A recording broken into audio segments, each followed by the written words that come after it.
So full of doubts. Bertrand Russell. It's a stupid quote. I hit record. I also hit record. Okay, noise removal off. Let's go at 15. Absolutely.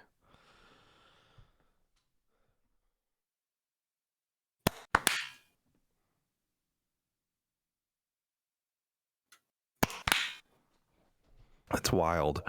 The first clap was right on time with the clock, and it was right at 17.5 seconds into my recording. Beautiful. Like, exactly. Your timing. It's the little things. Notes over here. I got my homies over here. Audacity over here. Am I forgetting anything? They Did you went put your noise removal back on? 3 seconds faster. Yes. But I don't need that. People are too Okay. good at driving virtual race cars. Right. All right.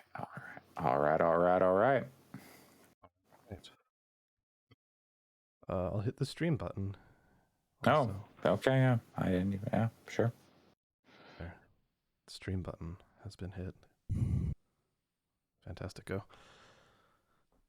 Hello, and welcome to episode 195 of the Gaming Fyx podcast on October 23rd, 2021.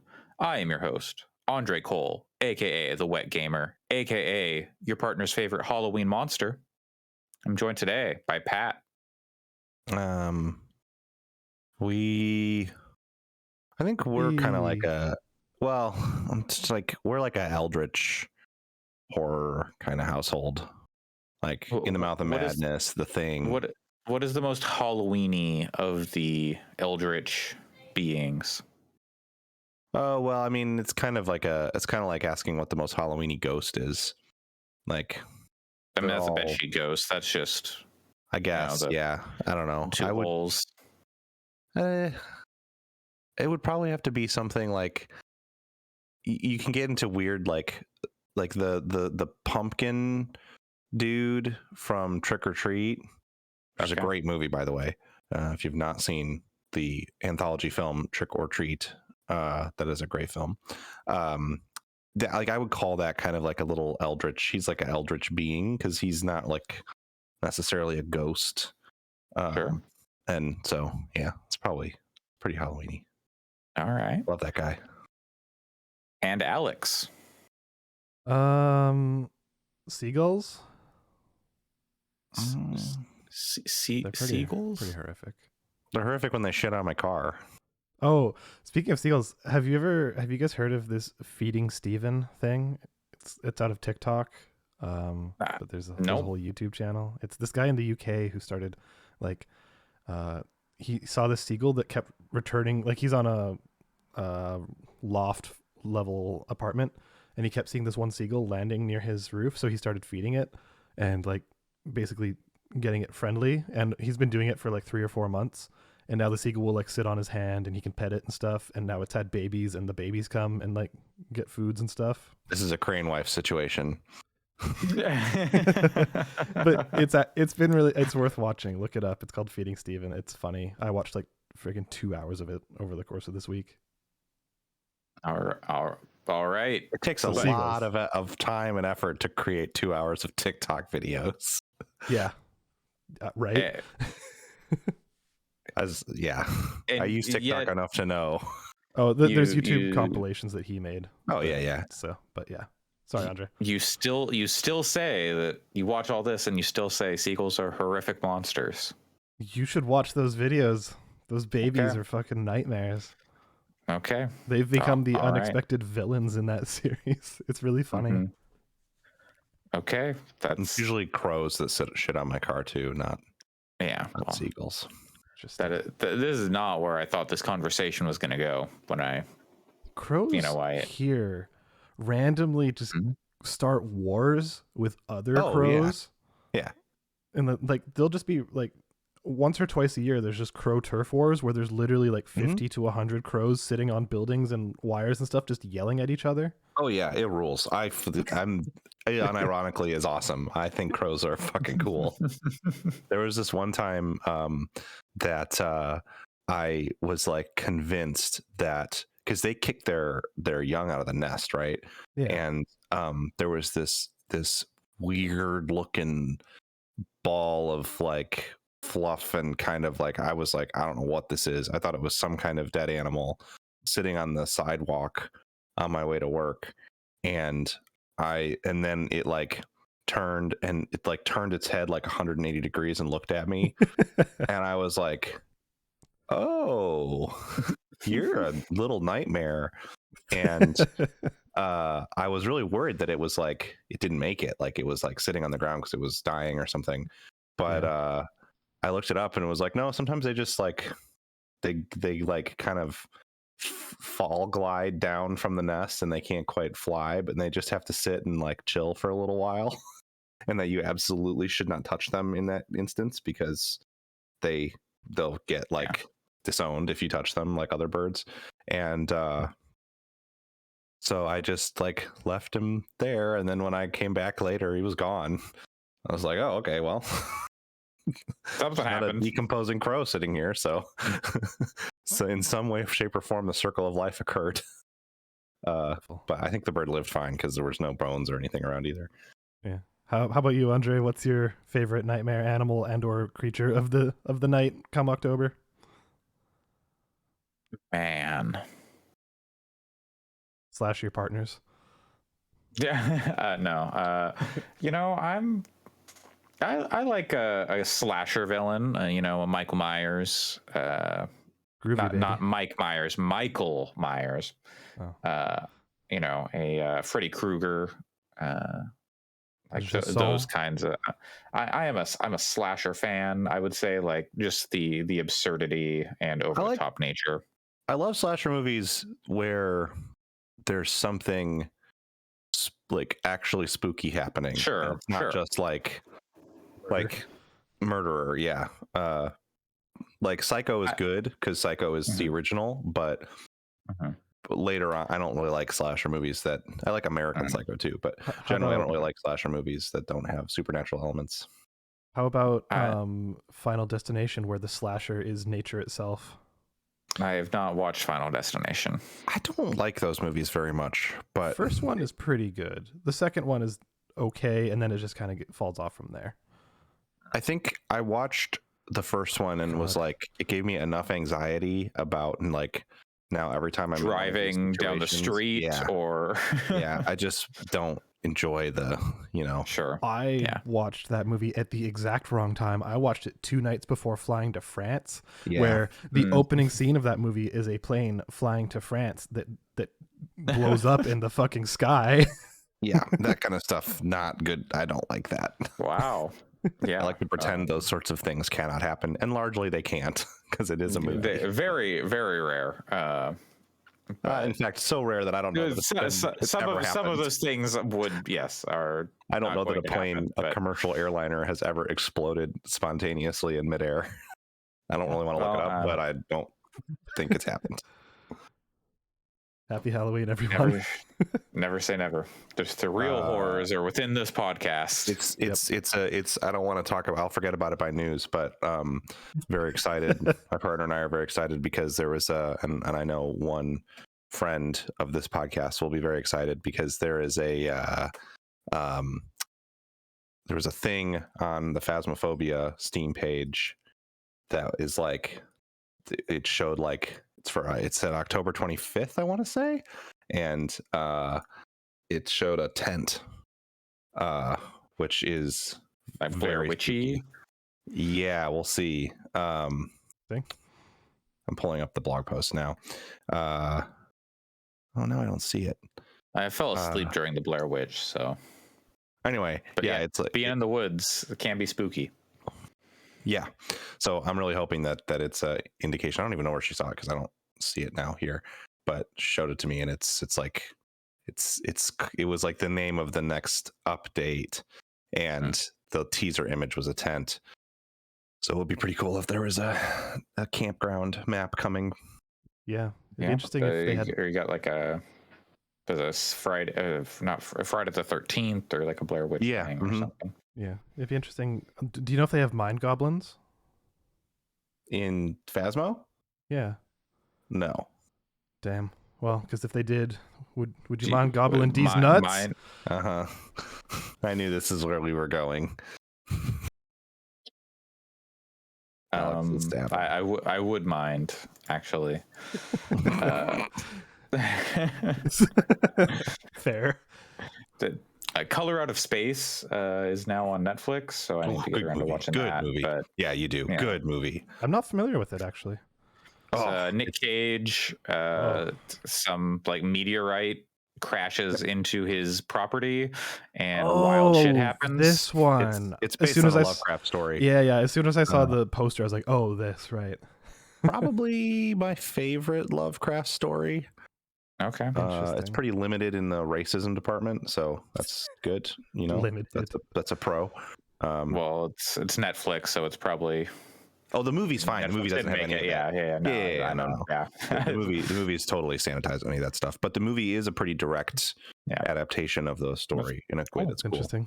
But set in modern times. So kind of like Romeo plus Juliet, but for the modern times. Sure. Yeah, just like Romeo plus Juliet. If you like that movie, you should watch this one.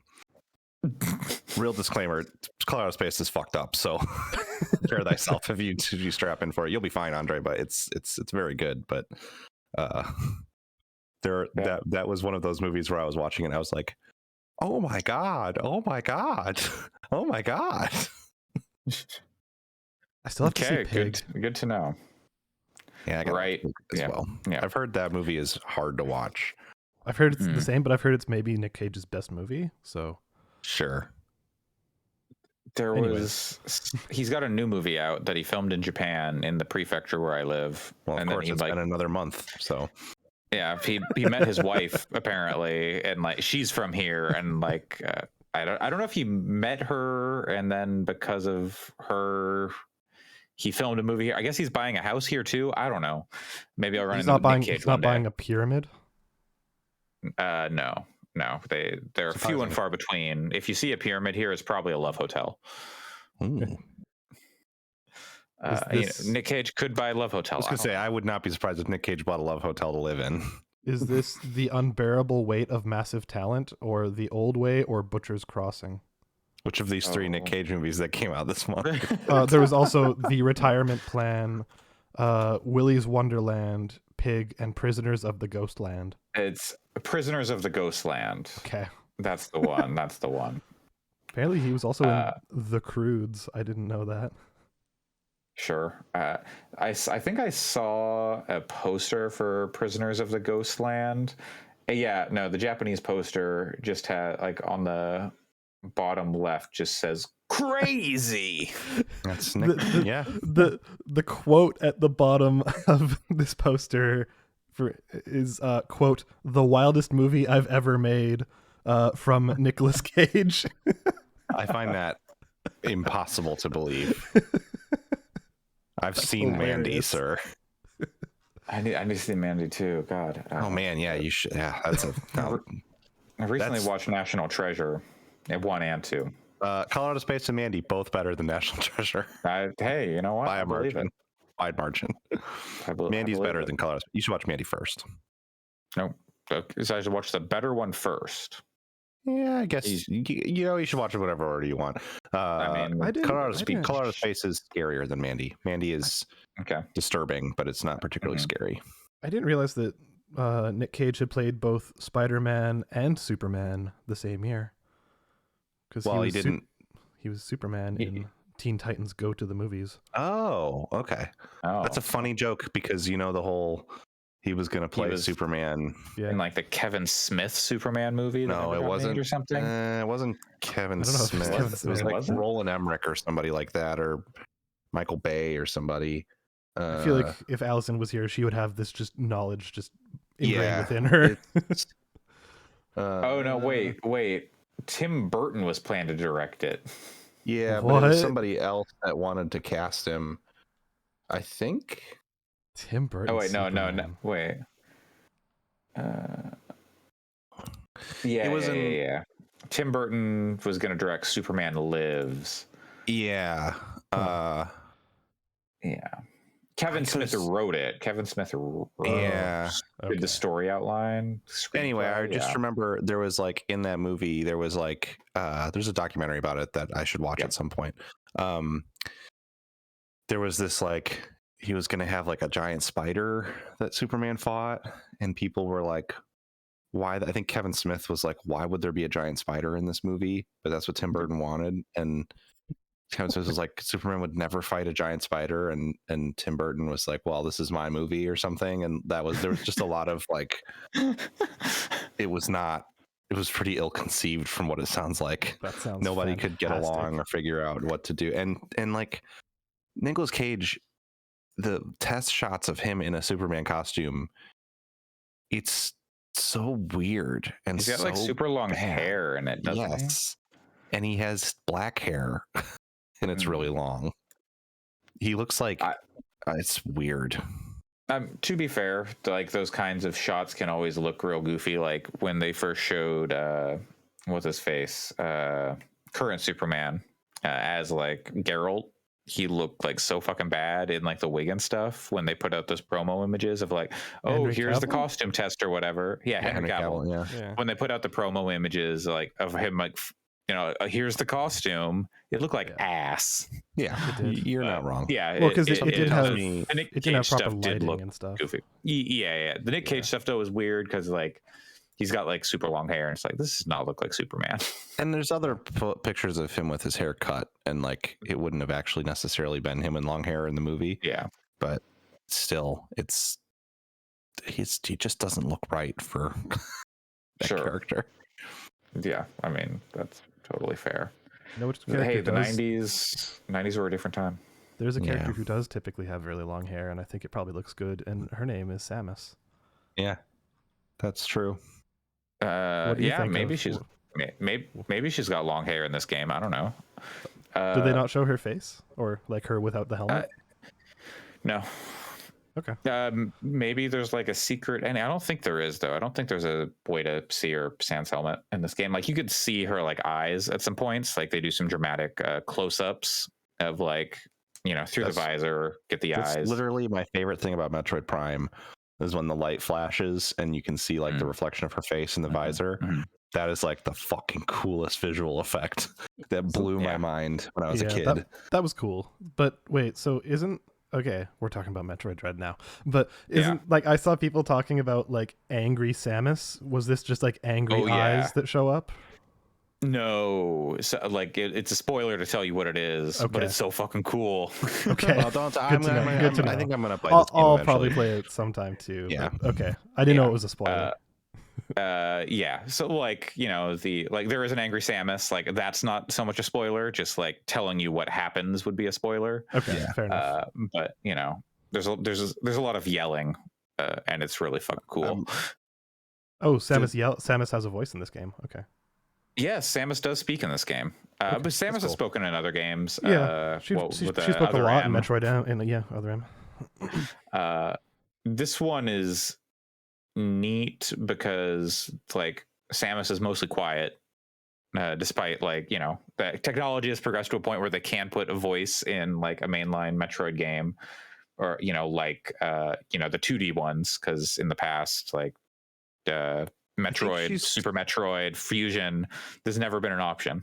Yeah, I feel like she's had dialogue, but not spoken, obviously. Not like Yeah, that sounds right. There's like text dialogue, I think, a couple of times in a couple of those games. Yeah.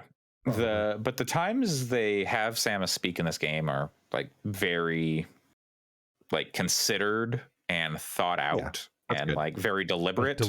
Yeah. It is not. She's not just like popping off quips like I don't know, something ice to meet you, and then shoots them with an ice missile or something. There's no Star-Lord, is what you're telling me? No, she's no Star-Lord, thank God. Yeah, there'll be enough of that when that Guardians game comes out. I don't think there will be.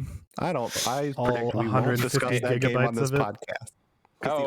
Sam is going to show up and he's going to crash the cast to talk about Guardians. Did you guys hear about the 150 gigabyte thing? Is that game Oh, it was 150 like gigabytes? it's got like uncompressed, like the audio or something makes it just like massive. Yeah, on That's- Steam it showed up as 150 gigabytes. I think they later corrected it to say like Yeah, 80 or 90, but It's that's still too much space on my hard drive for that game. You know, Anyways. that game though is the perfect example of something that'll probably come out, and there'll be like 3 or 4 people that give it a 10, and I'll be like, "Fuck! Well, now I need to know," and I'll end up playing it. but kind of like Metroid Dread. Metroid Dread, real fucking good. I would probably say so. Last time I was on the cast, like 2 weeks ago, I had only played like a couple hours. Now I've beaten it twice. Nice. Once on normal and then once on hard, doing 100% run, collecting all the missile tanks and health and all that stuff. And game good. Cool. It's got problems. Like it's a little bit too easy to get. I won't say lost, but not know where to go. It doesn't like signpost things well.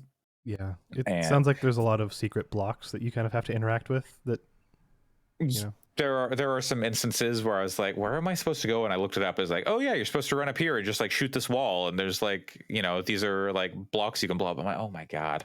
Okay. Yeah. Eventually you get an item that like a power up that lets you like see where those are, but it doesn't help you before you have that, where you're like, oh shit, okay, where do I go?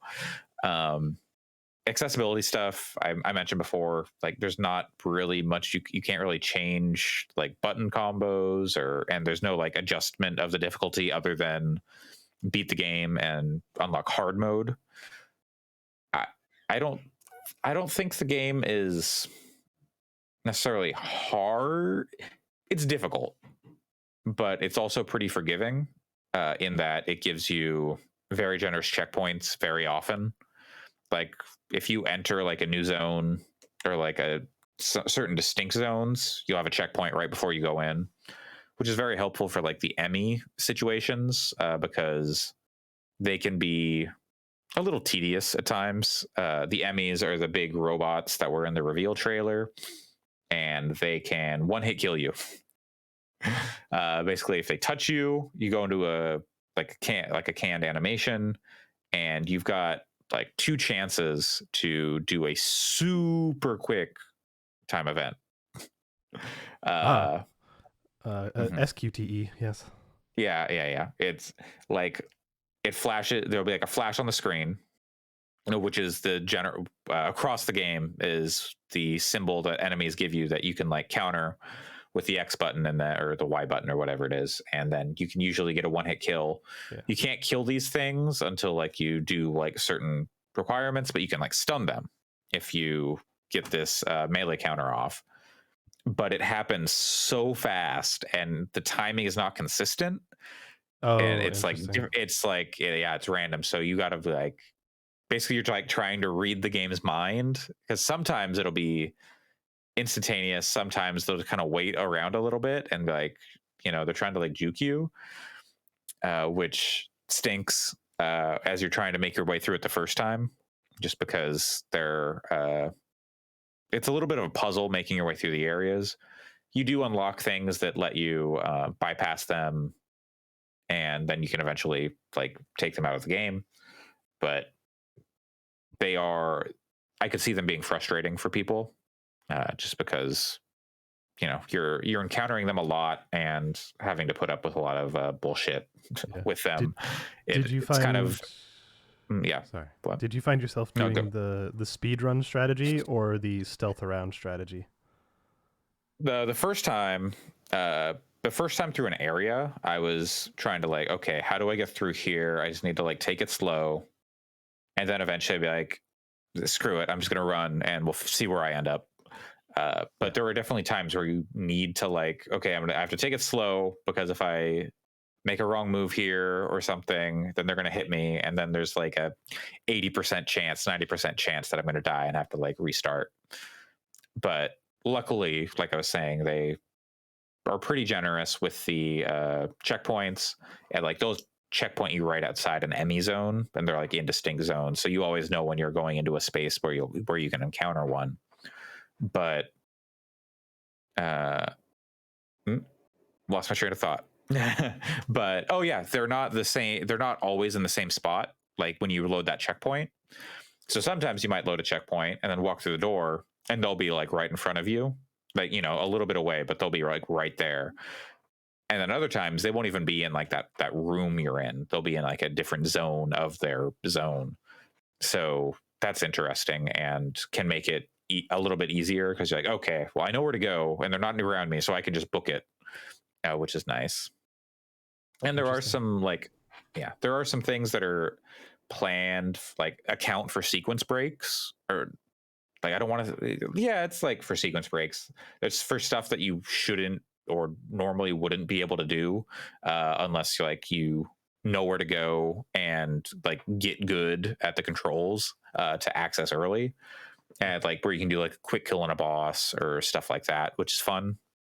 Which on like a second playthrough is a fun thing to do if you're into doing the more difficult platforming stuff. There are some really ridiculous platforming challenges they put in there to like 100% the game and get all the missile tanks and health stuff, which sometimes just felt not fun because the Switch controller, even using the Pro controller, just did not feel good to me. Like it just didn't control well enough, and like couldn't understand like when to do. It's like I feel like I'm hitting the right buttons, but just not getting what I needed to. Eventually, I got it all though. Yeah, that's one of the chief complaints I've heard just listening to others talk about the game, is that the controls ask for a level of precision that sometimes they don't offer. Like something like the using the ball, you have to push down on the analog stick sometimes, and it's like that can be hit or miss, where so people instead use the button on the side. I forget if it's like ZL or something. Yeah I don't remember what it's called, but yeah, shocking. Yeah, and even Switch then, controller like, being shit. Oh, because it's like because that button is also like a slide, so you have to like hit down and like the controls. I heard people saying you should lacking. buy the Hori pad thing that bolts onto the sides to play this game, because the controls, because it's not good with the Joy-Cons that are attached in portable mode, and it looks like ass when you dock the Switch.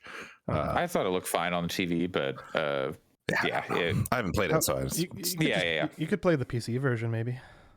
That's things are in motion. I may have received some private messages from someone that I know about ways in which you can play this game on PC. As I said last week, though, there's no way that I would still buy the game on Switch if I were to play it anywhere. I'm not a seafaring. I am a seafarer, but not in that way. Not in the pirating way. Yeah. This would be. I have to say, this is like my favorite game I've played on Switch. I think, or at least Nintendo made. Yeah, that tracks. It sounds good.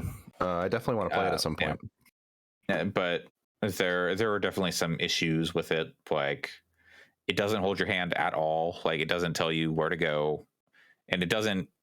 There are things you can do that will like give you hints. Like, you can highlight you can highlight a door, and it'll highlight all those kinds of doors on the map and be like, oh, here, these are all the doors. So if you get a new thing like a missile, you'd be like, oh, there's a missile door here. You can highlight the missile door and be like, oh, there's a missile door over here that you've seen, but you haven't been able to use. The game doesn't tell you can do this.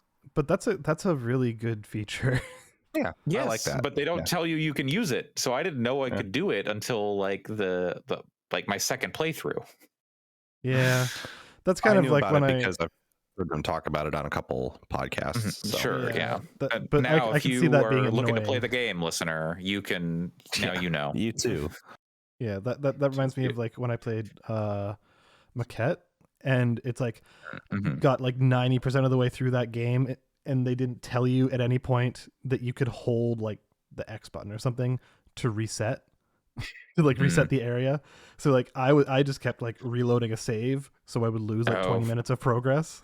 That happened to me in the Riders Republic beta. I was like, this game's cool. On the forums for the game, I was like, this game is cool, but there's no quick restart, because like you would hit start and it was like you could quit out of an event, but there was no way to just restart the event quickly if you fucked it up. And it was infuriating because it's like, quit out of the event, go back to the marker to start it again, or you could finish it and then click restart at the end. But it turns out if you hold down the back button, then it will do a restart. There's no prompt for that anywhere. Weird. Yeah, you have to hold it down, and there's a little ring that shows up to show you that you're weird. holding it down. There was no ring in Maquette. To there was no ring, and it did not indicate that you could do that at any point except for the last 10 minutes. So I get you, Andre. Like, if you had not discovered it until like your last 10 minutes, that would actually be pretty frustrating. But because I spent so much time, running around going, okay, where am I supposed to go? And like, the map is like broken up into like not pixels, but small blocks, like pretty granular. It's like, oh, there's like a thing here that I can like shoot, or like, like I have to go through as like the ball or whatever. And like, don't feel ashamed to like look up a walkthrough or like, where do I go on your first time playing, or use the map to like find new things that you can use your powers on. That'll make the experience a lot better. It is difficult. Accessibility not great, not Nintendo's strong suit. Never has been. Yeah, it is a fun game and rewarding and pretty fucking sweet in like the animations, the cutscenes they have. Samus is just the baddest motherfucker. So I've heard it has a weird bonkers ass ending as well. I haven't heard what it is for Metroid. Yeah, but I've heard like the last act or so is just really off the chains and in a cool way. It's neat. I had a good time with it. So Samus is just cold-hearted. That's Metroid Dread. I finally put it to rest after I beat it on hard mode, 100%. Don't have to think about it anymore. Nice. But maybe I'll come back to it, try to like speed run it someday or something. I don't know. But in the meantime, I hear that Pat, you and Alex have been living the good life. Mm-hmm. Yeah. We're now in the UK. Oh, okay. Is it it's like in Scotland, right? I think so, because there's a lot of Tays and Dinays and things like that. There's certainly characters that have British accents too, but it seems like it's predominantly, maybe it's like Northern Britain, because but it seems predominantly Scottish people. Yeah, I'm not sure. I did not take note of the region if they did say explicitly, but yeah, The Good Life, Swery's new game, Kickstarter game. I don't know about you, Pat. I think you and I both backed it, so should probably put that up front to say we were both Kickstarter backers on this video. But game. I also will chill. I mean, I wasn't very excited for it, I will say. After it was like, oh, this is cool. Then I kind of forgot about it for a long time. Yeah, I also actively I checked out the updates, but I didn't like keep up with them religiously. I wasn't like watching everything, being like, oh, cool, they've added this system, rad. So like, going into it, it was still pretty fresh for me. It just in terms of like not knowing what to expect. And Pat, have you looked at the map in that game? Oh yeah, it's enormous. It's fucking huge. It's like you must get a car at some point, like Deadly Premonition style, because like I don't I was like, I opened the map, I'm like, oh, this is cool. Like, yeah, there's this whole village, and then it's like, oh, if you go northwest or something, there's a church you can go to, and it's like, oh, okay, what's up there? And it's like that map keeps fucking going to the point where they have a like, if you're using controller, you can hit right trigger to accelerate how fast you're moving from the map, because it's like GTA 5 size. Like, it's huge. I don't think it's quite that big, but it's very big. And as far as I know, you get a sheep. You can ride sheep eventually. That's the faster method. There is a fast travel mechanic as well. Yeah, I saw you could teleport yourself home at least. So. There's also shrines around that you can interact with to teleport around. Yeah, I'm only about an hour in. Money. So. Yeah, I didn't get. I'm like 90 minutes in. I haven't played a ton more of it because I think it's a very so. If you haven't seen this game, it is very much like, what if Deadly Premonition were much less spooky and didn't have any of the shooting stuff in it, Yeah, and it was just like life sim almost. Yeah. So you've got your hunger meters, you got your exhaustion meters, you got your mood meter, and There's a you're dedicated skip button, as in like you instead of just walking, you are now skipping like happily. Yeah. Okay. There's and you are purchasing ingredients to cook foods or going to the cafe and buying food to eat it and stuff. And you're a photographer, so the way you're making money is by taking photos of trending words, trending terms. So it'll be like hydrangeas is trending, so you got to find some hydrangeas to take a picture of, and that's kind of how you're hashtag smiling families was one I had. Yeah, and you'll find that stuff, and that stuff's kind of interesting. But then like kind of the core of the game is there's like this sort of walking simmy mystery happening around the town that's revolved around the fact that at full moons everyone turns into dogs and cats when the sun goes down and the moon comes up. Oh, and right. Okay. Yes. Okay. It's I think some of the writing is genuinely very funny. The story to me is like, I'm kind of like, whatever. This seems like it's gonna just be weird. It doesn't have the same kind of hooks to me that Deadly Premonition had, where it was like, I gotta know what's going on here because it's so weird. Instead, now it's almost just like, it's sweary. There's probably some ancient pagan spell being cast on this town. Who knows? And I don't know if the gameplay is compelling enough for me to play through the whole thing, but it's interesting to see it come to fruition, I think. Yeah, like it's got a lot of character, and like there's a lot of characters to interact with, and they all feel very individual, which is cool. Like the bartender is really funny. I don't know if you spent much time talking to her. A little bit. Yeah, like the kids that run around, like the people who the guy who runs the cafe, or is it the lady who runs the cafe? No, it's the guy that runs the cafe, and then the lady occasionally comes in on a schedule to chow down. Like there's like, it ends up feeling very much like you're in a small village, so they kind of nailed that. And like you're getting to know all the citizens, you're getting to know the area pretty fast because it's not too big. Well, the immediate area. It's better than I thought. Though, Pat, question: do you know if there's a way to manually save? I don't think so, right? No, I don't believe so. I think it just auto saves every 2 minutes or so. Yeah. So, because like I was like, oh, I gotta head out. Well, I hope I don't lose any progress. And then I lost like 10 minutes of progress. I was like, well, yeah, whatever. So I guess I'll just have to pick those quests back up again. But whatever.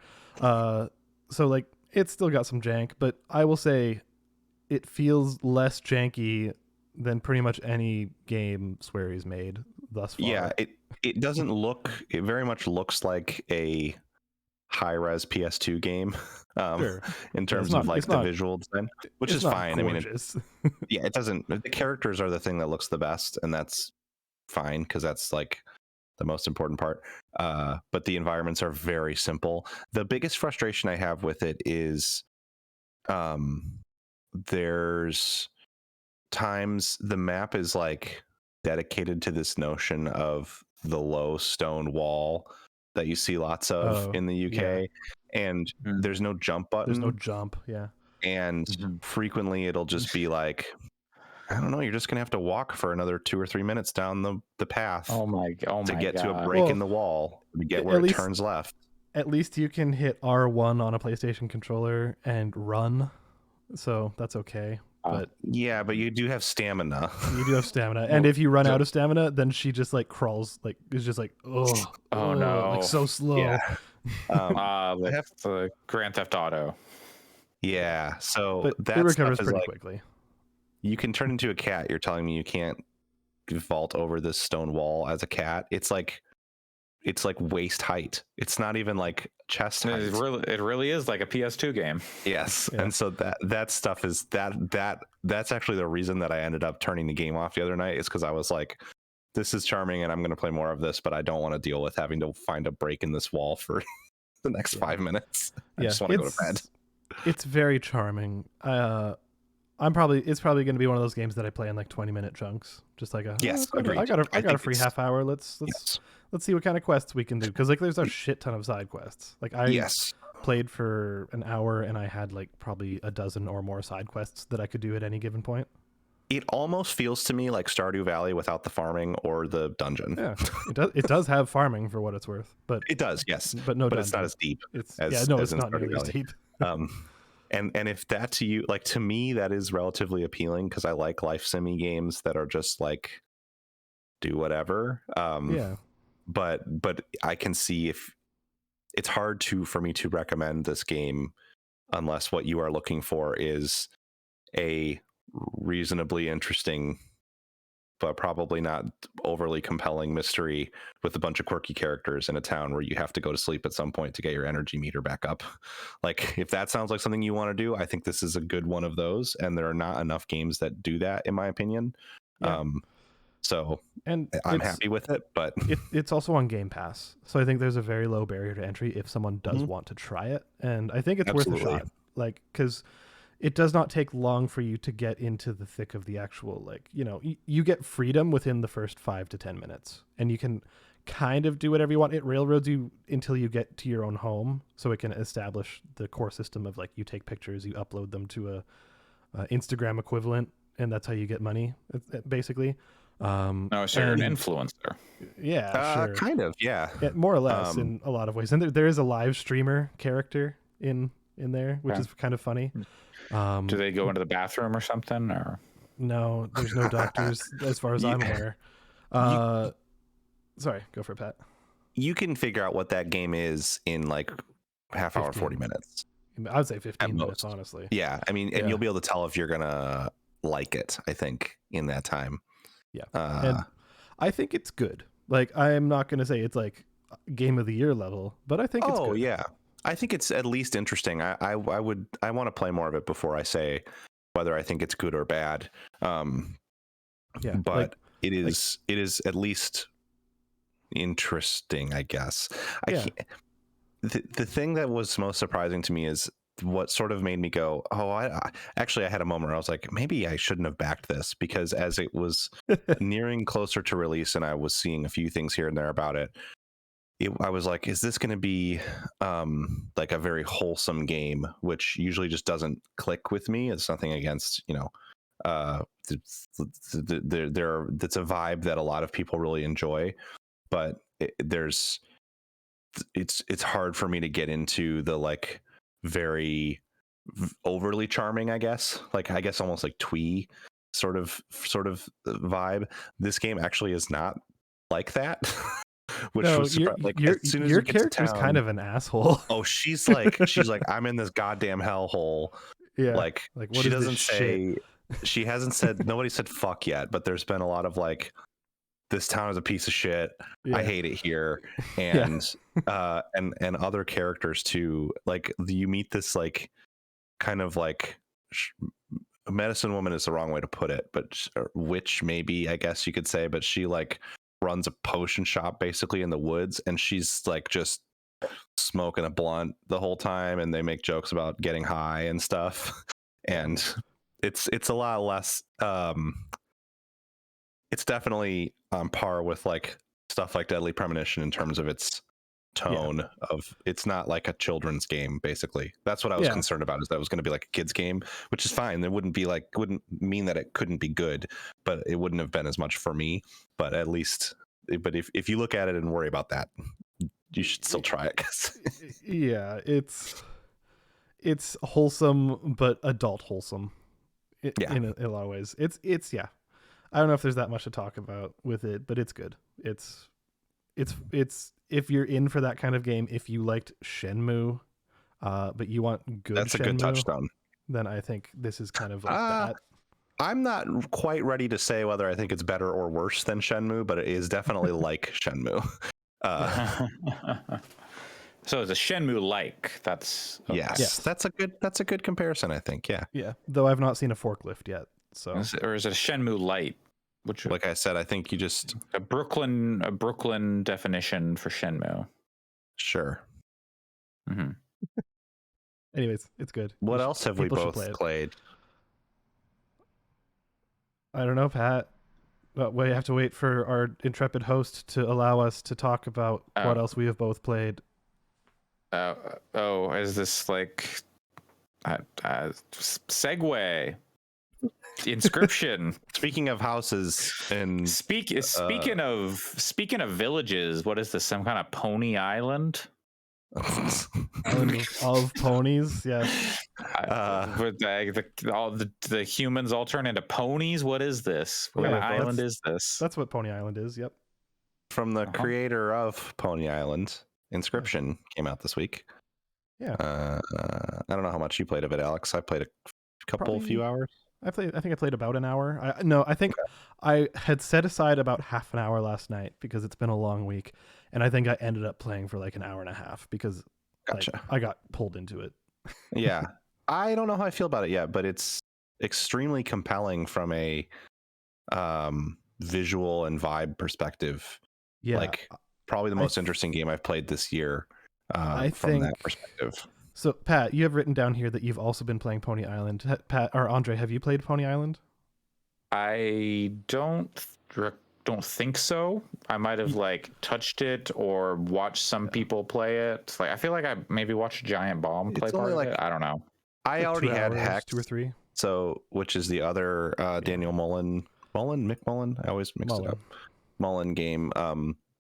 And so I just bought their like little collection thing they put out because it was only like $2 more for me to get Pony Island with Inscryption. And I breezed through Pony Island, and like my thoughts on it are mostly in comparison to Inscryption. So I think that's why I didn't like list it separately, because ultimately, I mean, I think my final thoughts on Pony Island are it's interesting, and I get why people liked it then. I don't think it's a particularly good video game. I think it's a very interesting like thing, but it's good that it's only 2.5 hours because I think it's done by then. Mechanically, there's nothing there. Like it's especially when you're playing the quote unquote game. So for listeners, if you don't know what Pony Island is, the conceit, and we'll relate this back to Inscryption, but Pony Island, basically the conceit is you find this old arcade game like in some dark room essentially, and you play it, and it's almost like an edutainment game of like you're jumping around this pony, like it's kind of like a runner or auto scroller, right, Pat? Like it's been like 5 or 6 years since I've played it, but it has like it has like an end point for the levels. It's a flag at the end, but you're jumping over. You're just jumping. It, like over fences, like kind of thing. It's very simple, and then quickly you find out this machine has been possessed by some kind of demonic spirit, and the rest of the game becomes like the demonic spirit trying to take over the world, essentially, like break out of the game and then make its presence known. And it's almost more like when like hell is in the cabinet, and it's like people get trapped there and then they're in hell and stuff, and there's a whole like the real core gameplay of the game is there's a puzzle solving system where there's like a dot that moves along a track, and you're doing like these weird little programming puzzles, and it's fine. I never thought those puzzles were particularly deep or interesting. And certainly the gameplay itself of jumping the pony around is not particularly deep or interesting, but it's clever. I don't mean this in a dismissive way at all, but that game is all about the novelty. Like it's about like the weird crazy shit that he came up with that like you don't see show up in games very often, like, if ever.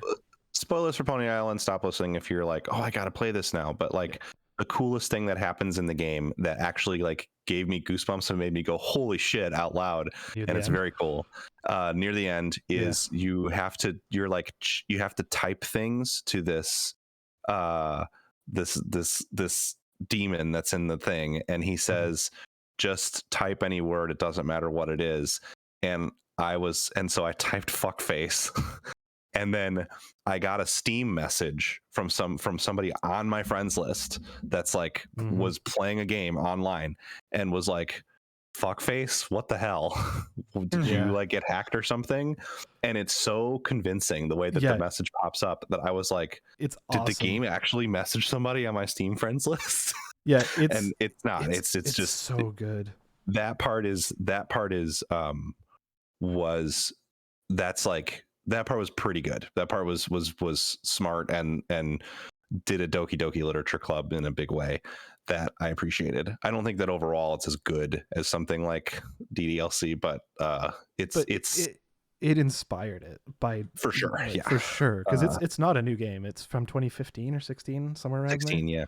yeah. Like it's so anyway, it's great. Ultimately, like my thoughts. We can talk deeper about Inscryption, but the thing I wanted to relate Pony Island to is I have yet to figure out for me if Inscryption is Pony Island with a slightly more elaborate sheen over it, or if I think it's a genuinely like great game. So that's kind of where I'm at currently with like interfacing with Inscryption. Yeah, but I think I'm curious how far you've gotten with it. I've died twice. Okay. I have not.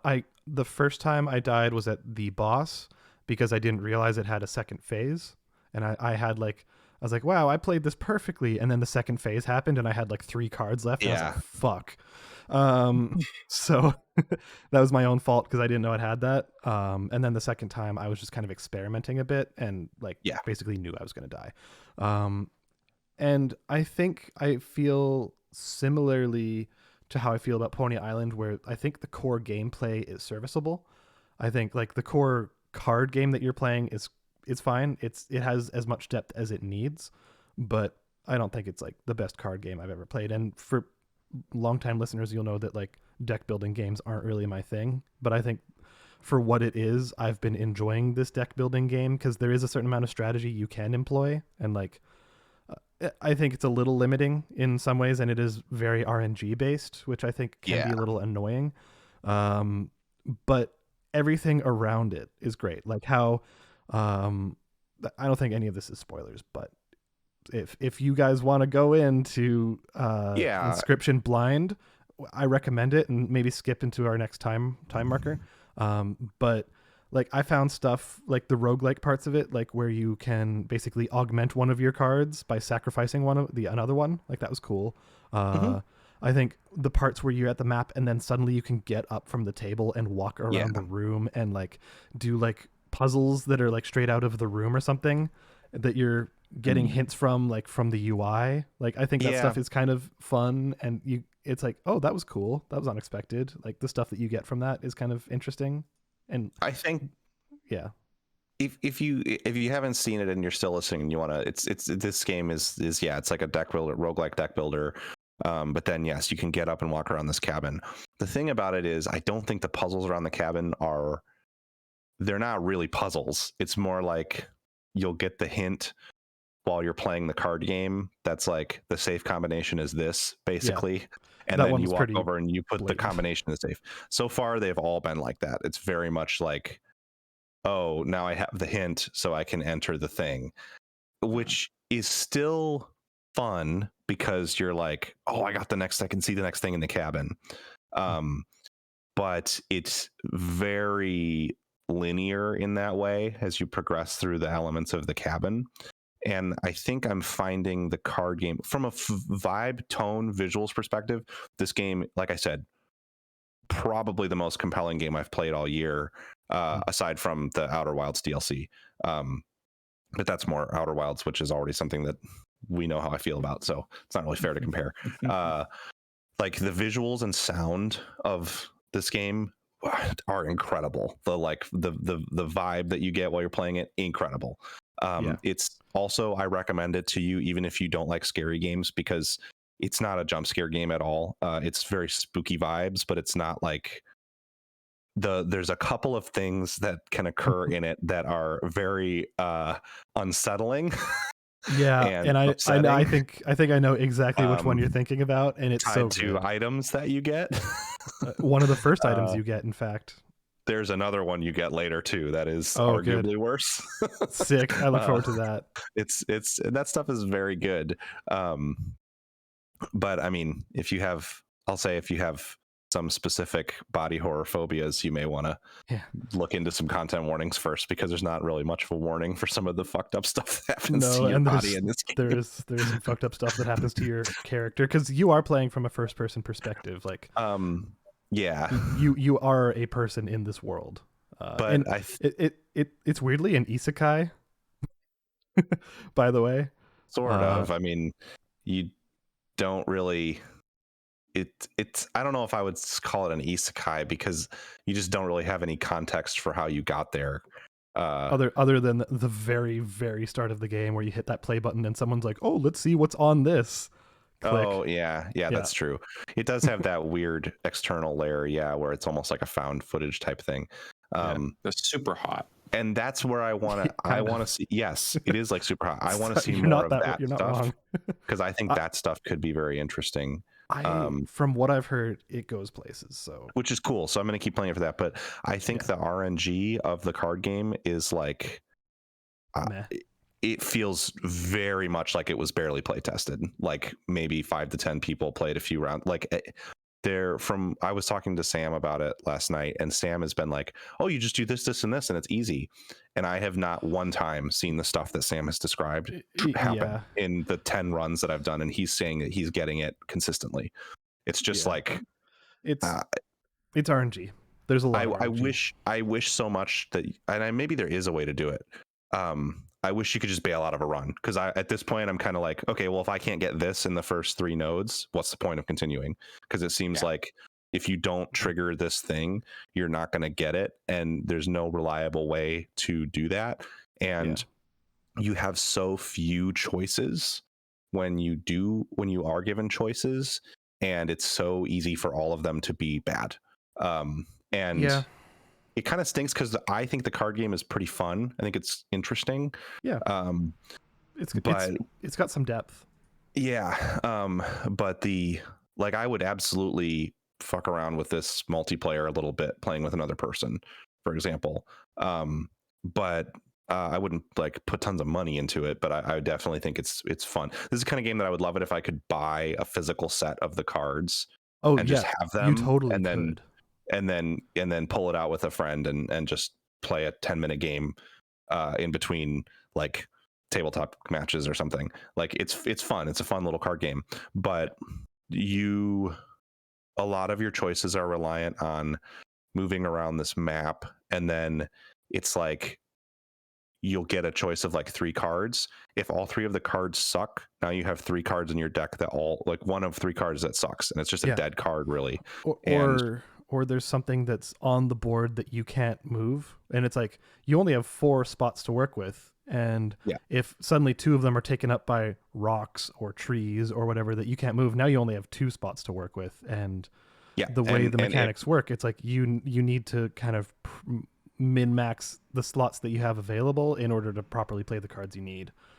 And if it just so happens that there's a rock on your side of the table and a bird spawns on your opponent's side of the table that can fly over the rock, and then you can't kill the bird because there's nothing, you can't play anything in the spot that the lane that the bird's going to attack in, you're fucked. And if you happen to have visited the trapper, because the only way that you could get to the wood carver, which is the way to get the totem that's good, I know this doesn't necessarily make sense, it doesn't matter if you know what I'm talking about, and then you have to go to the trapper because you have to, and then you have to take at least a single card that is now going to be a dead card in your deck, and then the next thing that you do next thing that you do is a harder battle, and then you draw your hand, and it's a pelt, the useless card you picked up, a squirrel, and something you can't that costs like 3 blood, like bones. And then your opponent is like, well, it's the first turn, but I'm spawning 4 enemies, 4 ants for you right off the bat to fight against grizzly bears. And it's just like, okay, well, my run's done. The 30 minutes I just spent playing, all undone in like 5 minutes because I had shit choices to work with. So that's extremely frustrating, and I think it's poor design. Games like Slay the Spire, which is sort of the template for this genre, or even it's not Solitarica if you want to go earlier too. But like Slay the Spire is not a perfect game, but it mitigates these issues by making the choices a lot more it feels just more balanced. Like in Inscryption, it feels like when you get to pick a card, it's like, well, we'll pick any 3 cards out of the 40 or whatever cards that are in this game, so all 3 of them could be trash. Whereas in Slay the Spire, it's like, well, you're going to get a pick between 3 cards that are all based on a different way you could build your deck. So there's strategic choice here. Yep. And so I wish that Inscryption had better balance, because I think it's kind of starting to get frustrating to me to try to keep pushing forward with it. And there's like not a lot more frustrating with any game than when your friends are like, what are you talking about? It's easy. It's just like, Yeah. I'm glad you're having a good time with it, but Pat, you just got to get good. Like, yeah. Yeah. I think the RNG, but it's kind of like Pony Island. That's kind of why I was prefacing by saying like Pony Island gameplay is not why you're there. It's for the quote unquote novelty and like seeing the creative shit that pops out of it. Because like the mood of it, the vibe, like you said, like all of that stuff is 100% on point.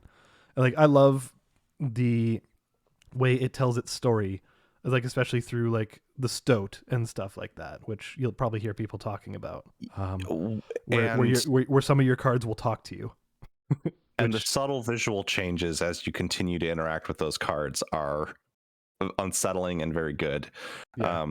But I am interested to see where it goes, because I think if it goes really compelling places, then cool. I could see putting up with the card game RNG being worth it. I will say, as cool as a lot of that stuff is right now, it's definitely in that place of like, it's writing checks that it has yet to cash from a interactivity standpoint. Because again, all that stuff in that cabin, it's like, oh, this is cool that this happened, but all this is well, now I know where to click. It's definitely not puzzle solving at all, and that's been fun to progress through so far. But I definitely need to see where it's going, because if where it goes is fun but there's no deeper gameplay to be found, it's kind of like, it's hard for me to like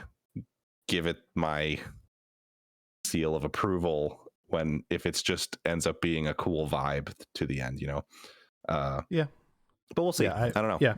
I think I'm also kind of I'm pretty positive on it, but I will definitely wait until I have finished it before kind of giving it any kind of stamp. But I think it's a very it has a lot of really great ideas so far, for sure. And whether or not those come to fruition, we'll definitely see. But like, it has lots of clever things. Like I love the health system, if you want to think of it that way. I think it's a really clever health system, which again, if you haven't seen it, it's a scale. So like if they do damage to you, the scale tips towards your side. If you do damage to them, the scale tips towards their side. And basically whichever side hits the floor first is the side that loses, which is what the pliers will do for you. I don't know if we want to get into that, but no, let's let Andre discover that on his own. Yeah, Andre, you should play that. I played the Resident Evil 7 DLC where you're playing like blackjack to not lose a limb. They're like, oh, if you lose a finger. So I think I know what Inscryption's all about. Yeah, you should. It's a little more than that, but you should definitely get there. It's an interesting game, and I'm hoping that I come away. It's the sort of thing where right now I could come away from it very negative, I think, or like this is my favorite game of the year. That's like, totally. I think it could end up going either direction. Yeah, I would probably tend to agree. It's a bummer that it's so weighed down by like the RNG stuff.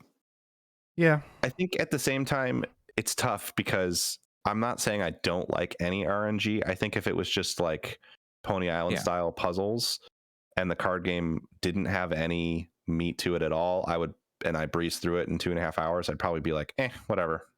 Because that's kind of how I feel about Pony Island is, like it's fine. I get it's got its cool ideas. It had a couple very cool moments, but so I think it needed. I'm glad that it is actually a card game and not just a series of simple puzzles, but also I think it could have just been better balanced. Yeah. All right. Well, speaking of balanced, everyone knows that Wonderland. No, I was gonna say perfectly balanced, like all things should be. Stalker: Shadow of Chernobyl. Oh yeah. What are you doing here, Pat? Are you doing like zone reclamation project? Are you doing vanilla? We're playing vanilla, baby. Okay. Yeah, the people I don't. So I have like three relatively quick hits. This is the best one to get out of the way first because I played it the most. But Stalker: Shadow of Chernobyl is a game that I've played many times over the years. I've never actually finished it, so I decided I wanted to finish it this time because the folks over at Waypoint have been playing it for their Stocktober.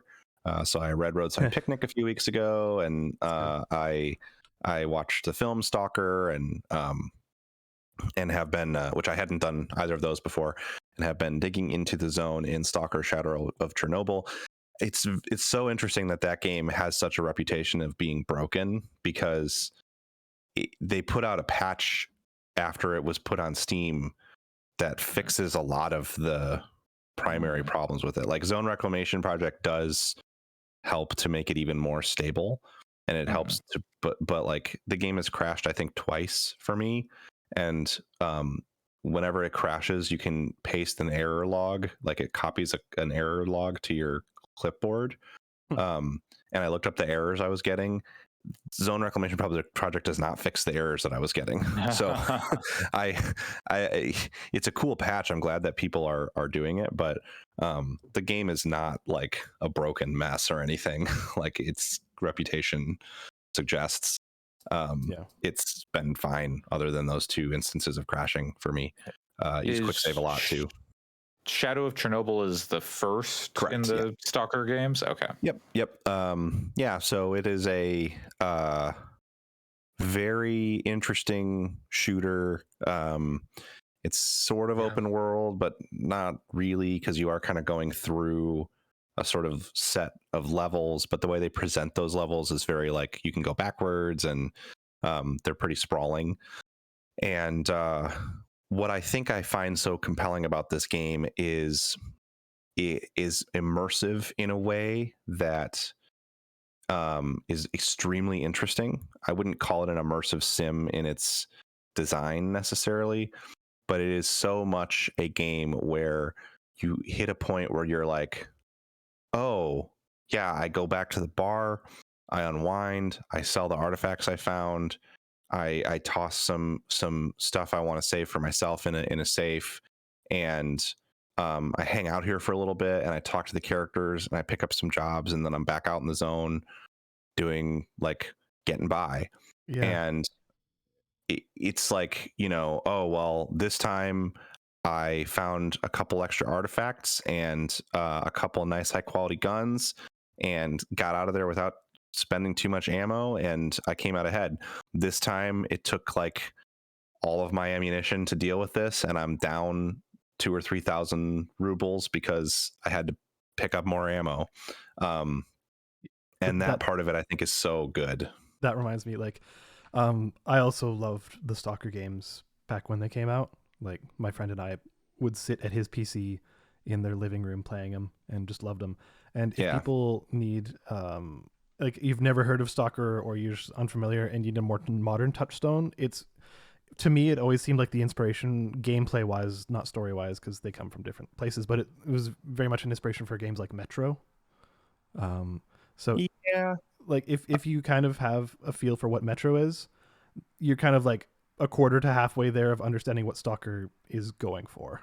Yeah, I mean, Stalker's based on Roadside Picnic is about these zones that are kind of around the world, and Roadside Picnic's set in Canada, but it's these zones that are around the world that are the result of a very short alien invasion that didn't really expand outside of them, and they left behind these basically just junk, like weird objects and fields and things, not even necessarily monsters so much as just like trash and clouds of weird radiation, and Stalker: Shadow of Chernobyl imagines it.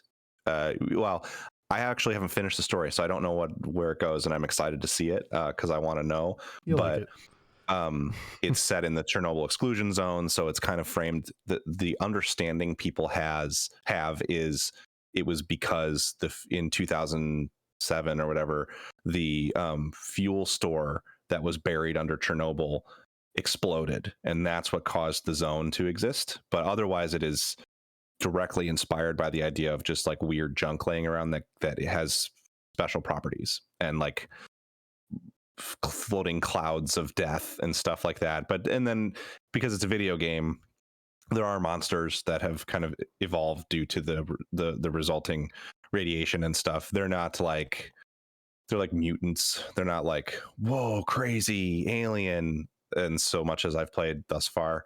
But there's some pretty good spooky stuff in the game. And it's just, I mean, I just think it plays pretty well. Like it plays reminiscent to me of something like a Half-Life. It's not quite as hot as Half-Life is, but I think I'm playing on veteran, which is like challenging but not like brutally hard, and the guns suck shit. They're so bad, but in a good way. Like it's just like you aim and shoot and the bullet is like, that's not where I aim this gun, but it feels right because the guns, even the ones that are high quality, like high durability, they're basically just like junk. So it's just all the atmosphere and the game feel and the way the environments are constructed are just very cool and remain very cool. I think you have to be looking for a certain kind of game. Like you have to want a sort of at times weirdly frustrating kind of gameplay experience, and you have to want, like, there's moments where it's like, oh, I got a new job, a new quest marker. Oh, it's all the way back in the first zone, so I'm going to spend 20 minutes running all the way back there, and all of the enemies will have respawned, so I'm going to have to fight some dudes. Not all of them, but bear in mind, this is a 15-year-old game, so a lot of feature comforts we've come to know and love in modern era just simply aren't there. Yeah. But there's something about it that I find in my brain, though, it activates a sort of like, wow, I'm going to walk back to the first area, and I really like that first area and the way it looks. So, you know, I'll sprint across it again. And I think that's cool. And it's been very fun to revisit. I'm in the Red Forest now, which is where it gets very hard, and I came to a realization that, like, I got to go back and get more armor, because while the durability in this game is not like super frustrating, it's not like things degrade all the time. I've had the same armor for like 4 hours, and it's finally getting to the point where it's not there anymore. And I really need to go all the way back now to a zone that is kind of far away to go and buy new armor, because I need a specific set of armor that has good radiation protection that they don't sell at the closest camp. So gonna do that, and then I've got a couple more maps left after I get through the Red Forest, and I'll see the end. So I doubt I'm gonna jump right into Call of Pripyat and Clear Sky, but I do want to play them eventually. Call of Pripyat's really good too. It's a good series. There's a new one coming out, right? Stalker 2? Is that what it's called? Yeah. I think that game's gonna suck. I can't imagine. Like, it's the main guy who's at, what is it, GSC Game Worlds, was the developer. I'm not familiar. He's been trying to make, he was like I think he was the lead developer on Shadow of Chernobyl and the other two. He's been wanting to make Stalker 2 since those games, and has been continually trying and basically like firing and hiring developers since then, and like has run out of money multiple times. And at one point, like THQ Nordic was, I want to say, they were like saying they were making Stalker 2, and then he was like, no, fuck you, I'm making Stalker 2. And Microsoft gave that dude money. There was like a battle over the website, I think, if I recall, as to who owned the website. And so, and I mean, Microsoft did give him money, and I hope that the game is good, because it would be great to have a cool modern version of this game, but I my hopes are very low for Stalker 2. They also gave money to the Vampire the Masquerade or Vampire Bloodlines 2, and that was almost canceled. And then it's important to keep in mind that any video game budget is like the change in your pocket to Microsoft. Like they're a multi-billion-dollar company, so they don't have. I'm sure they're kind of just like whatever. A few $1 million, $10 million even to one of these companies, if one of them happens to be the next Fortnite, which is a ridiculous thing to suggest for Stalker or Vampire, but you know, I'm sure that's how the boardroom people. What if all the kids are doing Stalker dances exactly this time next year? It's worth it to them. So but I hope it's good. Atomic Heart also looks really fucking rad, and I have much more of a hope for that game, and that's got some similar vibes. If Stalker turns into the next Fortnite, what guest characters do you want to see in Pripyat? Like, do you want to see The Rock in Pripyat? Do you want to see Ariana Grande in Pripyat? Chalamet. No, I only want to see prominent Soviet figures. Vladimir Putin in Pripyat. Nah, he's too like he technically counts, but I'm talking about like I want to see like Joseph Stalin and the Russian Karl Rasputin. Let's get Gorbachev in there. Yes, now we're fucking talking. Who's every year they have to put in like, is Russia in Eurovision? I feel like that's a thing, right? Or are they not allowed in? I think they're in. I don't watch just Eurovision, every year they should put in the Eurovision contestants from Russia. They're just not allowed to compete in any international athletics. Okay. How about Chekhov from Star Trek? Yeah, that's sure. I think he'd be pretty good in there. Yeah. Yeah, so we'll see. I hope Stalker 2 is good. Dolph Lundgren's character from Rocky. What's good? I will break you. What's great about Microsoft giving people like the Vampire devs and Stalker guy money is I'm not going to have to buy those games. I'm not going to have to buy those games to try them. Yeah. So the joys as of far Game as I'm Pass. concerned, make Stalker 2. I hope he gets to do whatever the fuck he wants with Stalker 2. Maybe it'll be a total mess, but at least I won't have to pay $70 for it to see what kind of mess it is. It's been interesting because this is kind of off topic from Stalker itself, but there was been a lot of speculation that devs that put their games on Game Pass were getting a short end of a stick, shitty deal kind of thing. But like, there's been a lot of reports coming out lately, especially with Megan Fox and stuff like that, saying, it's been wildly successful to have our game on Game Pass, and like within a month we've made a profit. There's such a wide scale of games on Game Pass. That's also and true. Like team size. I bet that like if you are a 15-person team and you happen to get one of the less good deals for your game, it probably feels like you're getting shafted. Whereas if Skatebird is I think 3 total people. I think. So it could be that they got a decent deal and there's 3 of them. And my understanding is the game hasn't really like blown the doors off of the platforms that it has been released to more traditionally. It's probably much more profitable and compelling for them to be on Game Pass. I obviously just hope that that developers feel like they're getting a good deal for their work,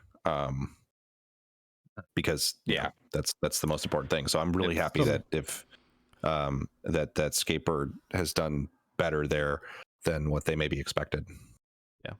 But then there was like, what was it? Square Enix and People Can Fly being like, we haven't been paid our royalties or whatever by Square, and like they won't tell us like Game Pass numbers and stuff like that. So, and that that's kind of a separate thing. But like the Game Pass stuff gets sticky with like depending on the dev and the publisher situation, the relationships. Sure. That's kind of what I'm getting at. The size of the company and blah blah blah blah blah. Which but I think it's good to know that it's working for some people, at least. Like, it's not a totally busted system. Yeah, I do think that's somewhat mutually exclusive, because that kind of comes down to the publisher to dev relationship, assuming the publisher is the one organizing the Game Pass deal. Yeah, sure. But so like related, but somewhat mutually exclusive. But yeah, and I guess overall, that's kind of the what I'm getting at is it seems like it's a really great place for indie developers who are directly managing their relationship with Microsoft. Whereas when you're under a publisher, the publisher can fuck you over in myriad ways. And at least with direct sales, there is very much from what I have seen from developers talking about it, sometimes publishers also won't tell them what the sales are. But when you get to that point, you can just be like, look, fuck you, tell us how much our game has sold. And it's much more complicated when it's a deal like what Game Pass offers. It's just by its very nature more complex than how many copies has the game sold. So it seems like it's a way that some larger publishers that were already going to fuck over the developer can obfuscate those numbers further, which can be frustrating. But I don't necessarily think that that's the blame lies with Microsoft in those situations. It's just you wonder if maybe some games are too large to really work on Game Pass in a way that ends up benefiting the developer. I feel like Call of Duty on Game Pass would not be beneficial to the Nightmare Company. Right. Yeah. Well, that's something of that scale. Two Nightmare Companies in a pod there. Well, yeah. Let's not forget that Microsoft is still making F-35 helmets. Like they're not necessarily not their gaming division per se. No. But overall, yes, parent company. Hey, who knows what Kinect's being used for now? Well, yeah, that's what I mean. It's all part of the Xbox Series X mini fridge in every F-35. Yeah. Unrelated, I've been doing some work with some interns, and I made them all very uncomfortable.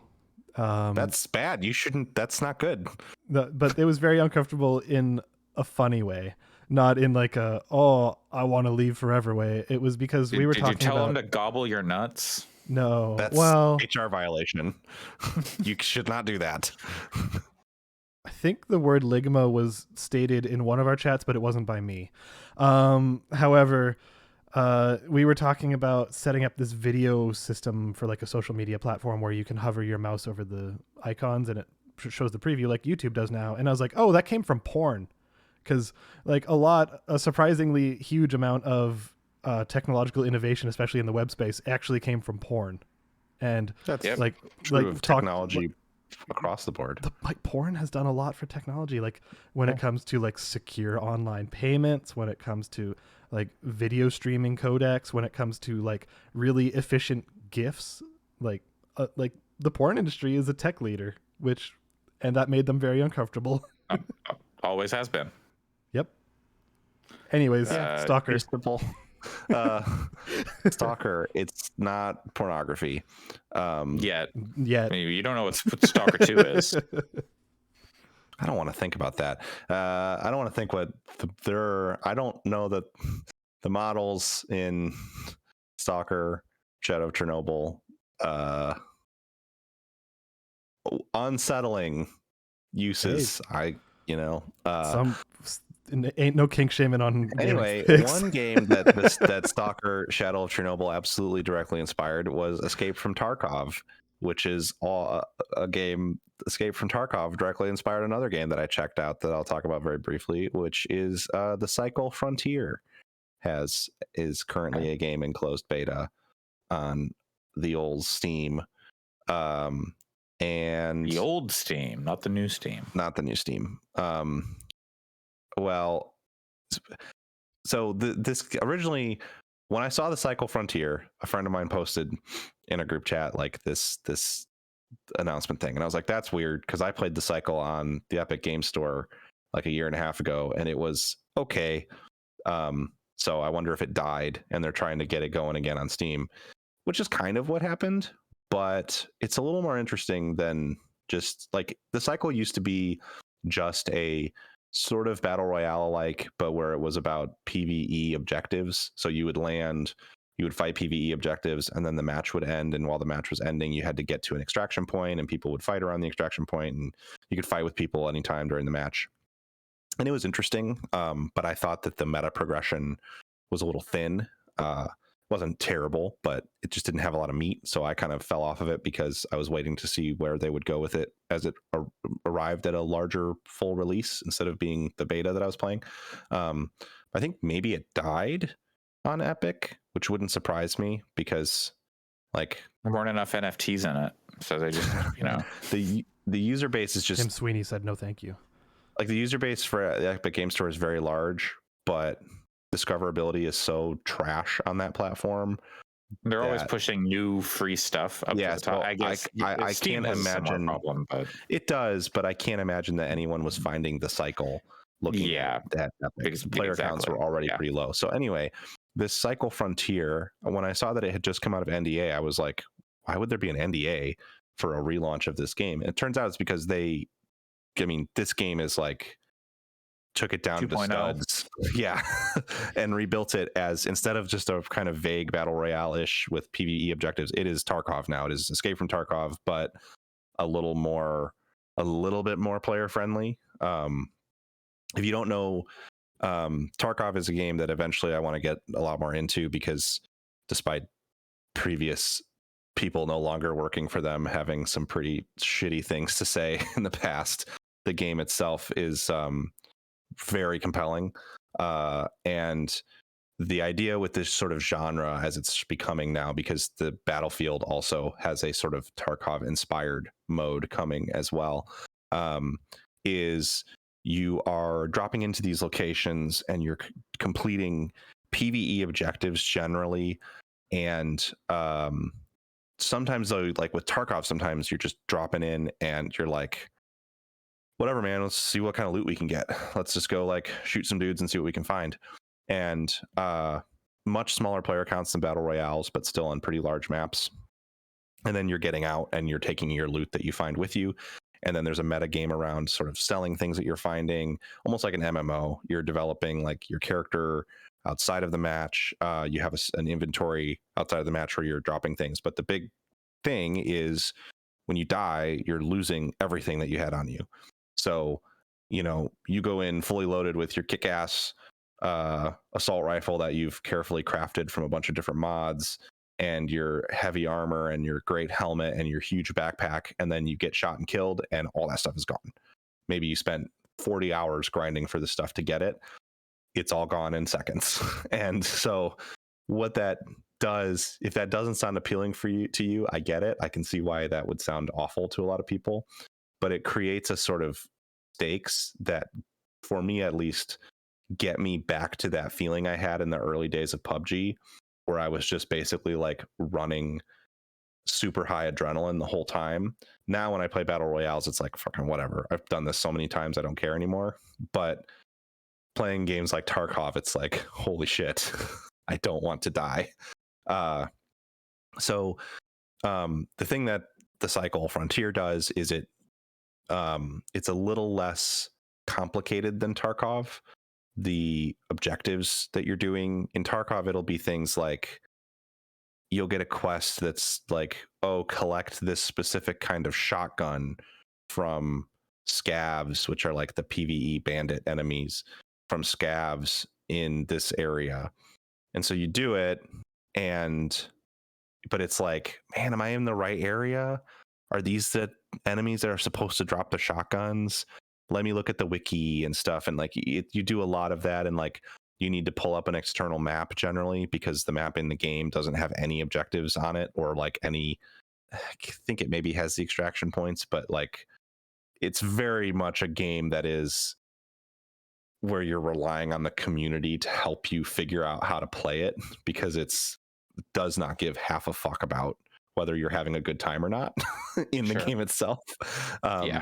It'll be things like, oh, you need 40 gauge wire, and you're like, I don't know where the fuck I'm going to find 40 gauge wire. And then you look it up and it's like, oh, well, you can find it. Occasionally it spawns in this box, in this warehouse on this map, but players tend to camp that. So, know that going in. And I love that stuff, but it's very much like hard to get into. What the Cycle Frontier does, one of the things it does is it's definitely like you need hardened metals. They spawn in buildings. And then you go and find buildings, and sure enough, there will be hardened metal laying around. And instead of like 1,000 different items that you might need one specific one of, there's like 10 different resources that you're finding in different places. So it makes that a little simpler. The PvE enemies are really hard. That's the thing I'm not sure I'm crazy about in the cycle yet, is I've only died once, and it was to PvE enemies because Jesus Christ, like if you don't see them ahead of time, a couple of them jumped me that I hadn't seen, and they killed me in like 2 hits, and I had full armor on. So I was like, what? And you still lose everything if you die to PvE stuff. Can you play with a party? Like, is it more, does it seem like it's more balanced to party play for the PvE? Yes and no. I mean, you can play with a duo, trio, or single player, and you are all mixed up in the same matches. And I think as a single player, you have more freedom to move a little more quietly, and to kind of, you don't have to communicate about your decision making, so you're able to be pretty agile in how you move around the map.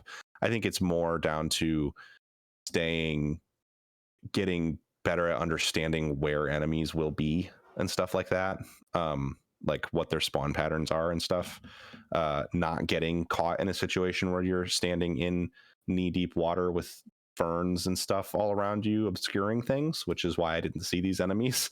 But the other thing that the cycle does that's very different than Tarkov is, in Tarkov you matchmake. So you hit, I want to go to this area, this big map, matchmake for 2 minutes at most. I mean, it's usually like 30 seconds. And then it loads you in with like 12 people, and they can be any configuration of solos, duos, and squads. And then everybody does their shit, and if you stick around, and there's like a 45-minute timer, and if you're not extracted by the end of the 45-minute timer, you die. But like, if you find a good place to hide for 20 minutes, there's a good chance half the people will have done what they came to do, and they'll be gone. The cycle has instances of, it's basically like a dedicated server is running for 6 hours. And when you drop, it's dropping you into one of these servers that's already running. So the state of it could be anything. It could be that there's 10 people that are camping spots on the map. It could be that there's 4 people that are running around doing objectives. Like, it's impossible to know, because players are always coming and going. And while you're doing your stuff, more people will come into the map, which is very cool. I like that aspect of it a lot. But ultimately, I think like the game's going to live or die on how much depth it can put into its end game, because Tarkov has like practically an unlimited end game at this point. Like, it is just, there's just tons. I mean, you can play for thousands of hours. And one of my friends was saying, because Tarkov does wipes like quarterly where you have to start over. And one of my friends was saying that like you'd have to play it like a full-time job to actually do everything within a wipe, which works in its favor because it means there's always something to do. I don't know how the cycle is going to handle that, because it seems like it would be really fun to play for 100 hours or whatever to get all your reps up. But then I don't know where you go from there. And of course, for people like me and probably all of us, am I going to put more than that much time into the game? Am I going to even put that much time in the game? Who knows?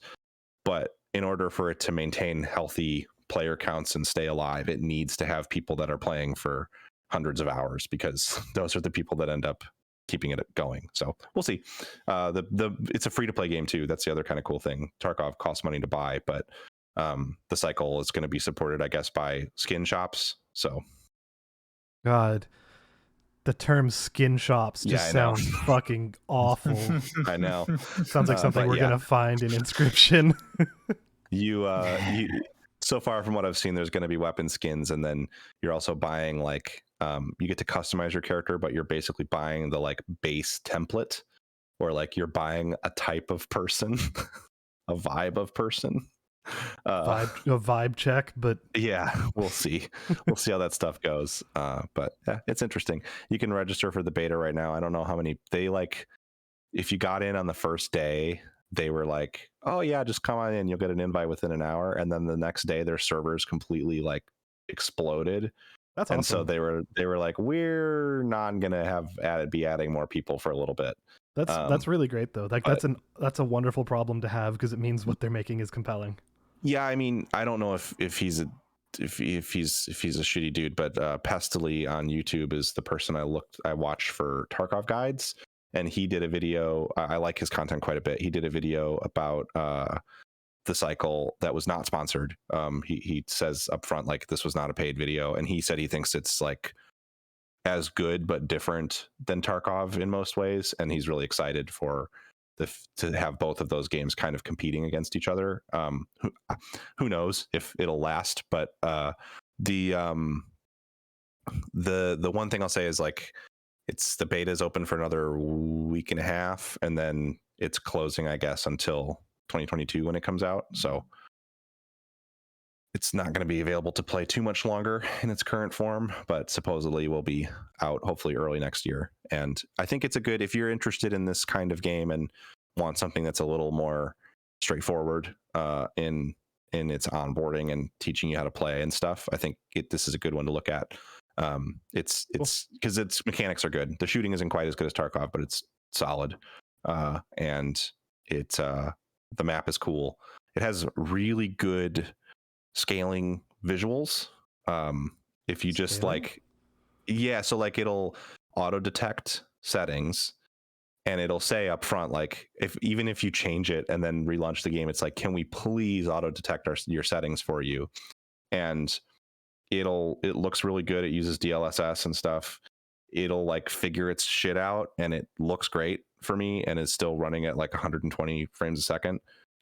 Whereas when I would like manually set my settings, I was capping out around 55, and it didn't look that much better. So that part's kind of cool. So keep your eye out for it. Check it out if you're interested in that style of game, or if you want to get into it. That's the cycle frontier. Yeah. And oh, sorry, you got a 6 seg. Oh The God! 6 seg. I don't never. Well, I think we're gonna travel over to the skin shop.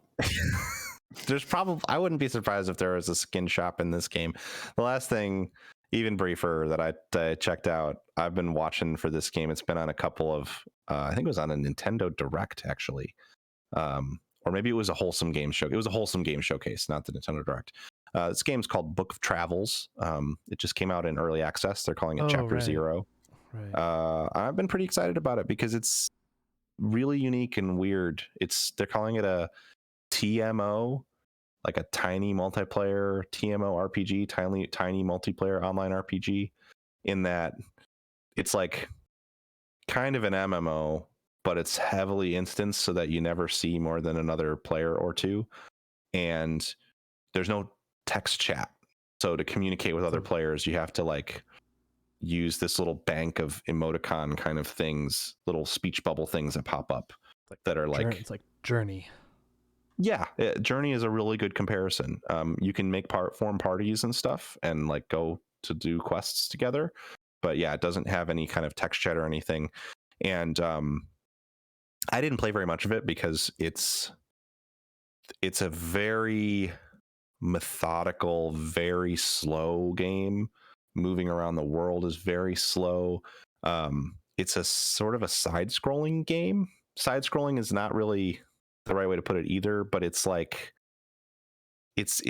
you're looking at the world from a sort of head-on perspective, and your character in it, and you're clicking around the environment to move your character. And sometimes you're clicking like in the background, and the character is sort of running into the background, and the camera will shift to a bit of an isometric perspective. But it's a very unique and sort of strange character or camera perspective that shifts throughout the game. It is utterly gorgeous. Like the just like you environments. Well, thank you. It's prettier than I am. The environments are really beautiful. Yeah, they have a like a kind of watercolor's the wrong way to put it, but you just have to see it. It's a very like flowing art style, painterly almost. Yeah, painterly is a good way to describe it. And the characters are very cool looking. They're very like similarly very kind of abstract almost. And character creation in this game is very interesting because it's basically really trying to lean on more tabletop RPG elements of like your character's skills are less. There is combat, but it's less focused on combat than most games. I haven't even gotten into a fight in the hour or so that I've played. And it's just a lot of exploring, talking to characters. You have to really have a notebook next to you because by design, you'll talk to a character and they'll be like, oh, there's a weird cave that's out on, you got to go up this road and then you got to take a left when you get to this big rock. And then you have to curve north once the trees start to get heavy. And then you'll find a cave another like half mile up the road from there. And they'll tell you this. And it's like, you better write that shit down because it's not going on your map. There's no quest log or anything that's telling you where to go, which I think is really fascinating. And they say in the game, like, hey, this is by design. Your character will have traits that are like they're kind of like feats in other games, and you pick 2 positive ones and 1 negative one. And one of the negative ones, what I chose, it hasn't been implemented yet into the build, but it's called Forgetful. And you can put map markers down manually and type in what they're for. And with the Forgetful trait, your text on your map markers sometimes will just disappear because you've like forgotten what you wrote down for. So it's that kind of game where it's very much asking you to play it on its terms and be and come to it with like a desire to explore and kind of slowly uncover things about the world and develop your character. And I think it's really has the potential to be really, really cool, but it's definitely thin in terms of its content right now, and it's missing a lot of features. So it's like $30. I don't know if I would recommend jumping into it at this phase. The reason I picked it up was because I rarely get into early access games to play them and see how they develop. Usually I'm just like excited for it and I want to play it and I can't wait. So I get the early access one and then I either burn out on it or I don't ever play it. And then eventually when it comes out, I play it. This is actually one that I wanted to get in at the ground floor and watch it develop because I'm so fascinated by the concept. And so I think if you're interested, it seems like it's beautiful and high quality, and I'm sure that they're going to make it into something really fascinating, but not necessarily a ton of gameplay there yet. I like went in a river at one point and my clothes got wet. And it was like, well, now your stamina's going to drop a lot faster because you're running around in wet clothes. And it was like, you could sit around by a fire. And I was like, there's no fire around here. And then I'm like, games, make one if you want, but who fucking knows how to do that? I don't know. So I don't know. It's that sort of very much stumble around and click on things and see what happens kind of game that I enjoy, but may not be for everyone just yet. All right. Well, that's Book of Travels, Chapter 0, and a whole bunch of other games we talked about. Yeah. Now it's time. But what? Excuse you? The talk has been thick. No, indeed. To 3 C's on this one. Yeah. And just like how our header in this Google Doc for this podcast has 4 W's on news, there's a bit of news this week. I don't know if we have to hit all of it. But when I described it in our group chat, some interesting stuff. It's like a lot of small to medium-sized news. Nothing like really heavy. There's no blockbuster like, oh my god, the industry has been shaken. Yeah. I don't know. That Battlefield briefing was pretty long. Was it? I read it and like I didn't feel like it was that long. Oh, I thought it was pretty long and deep for a this is what we learned in the beta. Yeah. It's like this is like 5,000 words. Maybe not that many. 2,000 or 3,000. I read it while pooping, so you know. Just didn't we all? I think I did too. So yeah, I don't know your life. I don't know your life. I haven't watched any of the videos in it for obvious Yeah, reasons. I didn't watch. Yeah, who watches videos while they poop? That's weird. It's not so bad if you have your AirPods on you, but bathrooms get echoey, so you're right. You got to wear the AirPods, otherwise the audio is just all wild. I dread the moment when someone walks by the bathroom, whether it's like my partner who I live with or at work, and someone's like, "What are they? Are those guns? What's going on in there?" Because I have absolutely walked by the bathroom at work, and there's been someone listening to music like. And it's just like, this is a really weird. I don't want to know anything about this door is like a monolithic barrier into a place that doesn't exist right now because there's another person in there. I don't want it to the things from that other universe to seep into mine. What is the ultimate poop in music? Poop in USA. No, it's got to be something like P-Funk or something. Or like some like Earth, Wind, and Fire, or like George Clinton or something like that. Yeah. All right, get some Bootsy Collins for your booty Collins. Yeah, exactly. You need something with some good rhythm that's like upbeat and. I'm writing that down as a episode title: Bootsy Collins for your booty Collins. Sure. Yeah. For your booties Collins, I suppose. Booty Collins, I think, is enough, but yeah.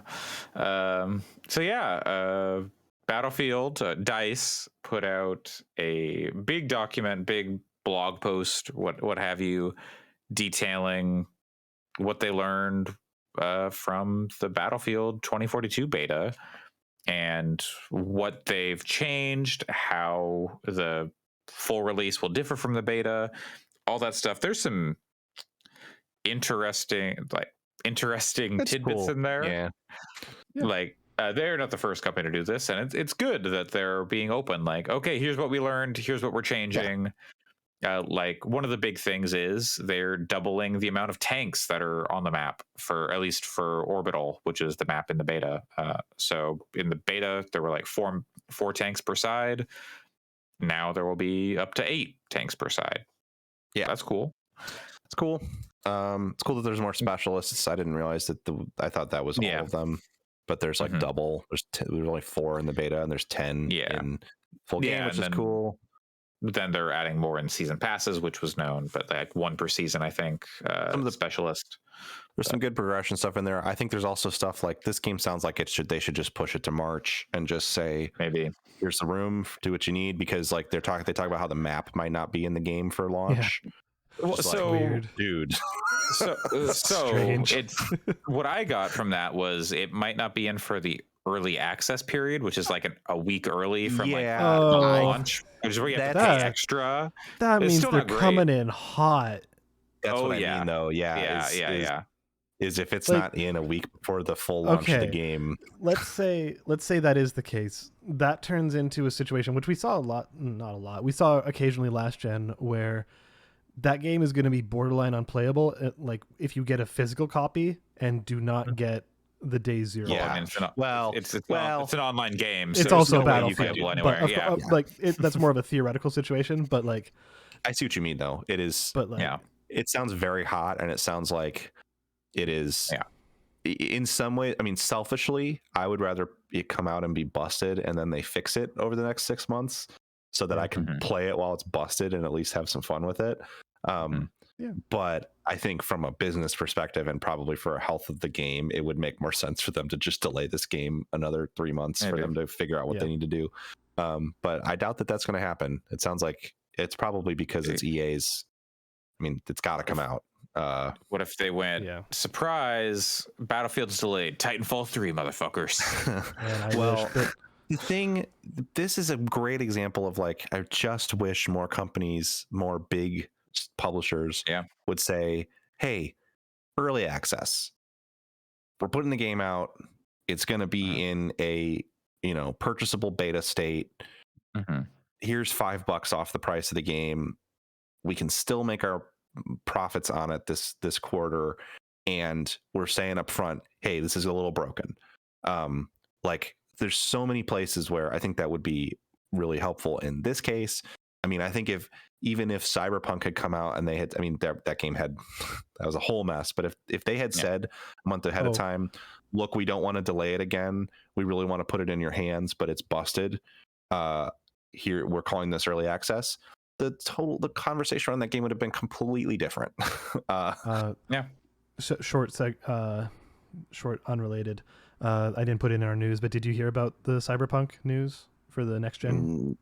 No. It delayed to next year. It got delayed to like Q2 next year, and then The Witcher next gen is also delayed like another 6 months beyond that. What are they doing? That's a bummer. And anyways, not even barely worth talking about. But I agree with what you're saying. It would be cool to get big companies in the early access kind of wagon, but shareholders probably aren't gonna be pleased with that. I think there's also, it's kind of a different sell to the audiences for those games, because maybe the Battlefield audience is like savvy. I don't know. Fortnite said early access for like 3 years after it was out. But that was for but they were still like, what is this game? No, when you launched the Battle Royale, anytime you launched Battle Royale 2 was early access or beta or whatever. Now that's free to play, so it's a different proposition and asking people to spend money on it. But still. And that was weird because that whole thing was very odd and bizarre, but with calling it free to play or early access or whatever it was they called it. But with like Sony, it being very selective with their like, oh, it's early access on this game or whatever, and how will the audience respond to that? And if you say it's early access, how many people go, oh, I'll get it later, and then never pick it up? And you're always going to have some of that, but I don't know. It is an interesting idea, and more companies should try to embrace that idea and normalize it. And if this game comes out in 2 weeks and it's a busted mess, I don't know if DICE can take another one of those, because people still think that Battlefront 2 is bad, even though Battlefront 2 is like arguably the best Star Wars game ever made at this point. Like, people don't know the journey that game went on because the press only covered the part where it was broken. Nobody covered the years of work they put into it to make it fucking amazing now. And things move on. Right. And so I think if Battlefield 2042 comes out and it's a mess, the story is going to be, is this the end of Battlefield? And that's the last you're going to hear about it from large outlets. And it's going to put that game in a rough position for the future. But maybe that doesn't matter, because also Battlefront 2 had a vibrant community that I think is still playing it because they stuck around and did pay attention. So who knows? Maybe it's fine. It's got stiff competition with Call of Duty and Halo, both coming out this year, like on either side of it. Or I think those are both going to be pretty disappointing. Call of Duty. When is Call of Duty out? It's November. It's same in like, time frame. it's like it's like in like 2. I think it's in like 2 weeks. Yeah, I think it's before Battlefield. Okay. Yeah. And I played the beta of that game. It was fine. It's more like it's better than Cold War for sure. I think. Well, don't worry, because you'll have the full Call of Duty experience when it comes out, because it's going to be full of cheaters, because that kernel level driver got leaked.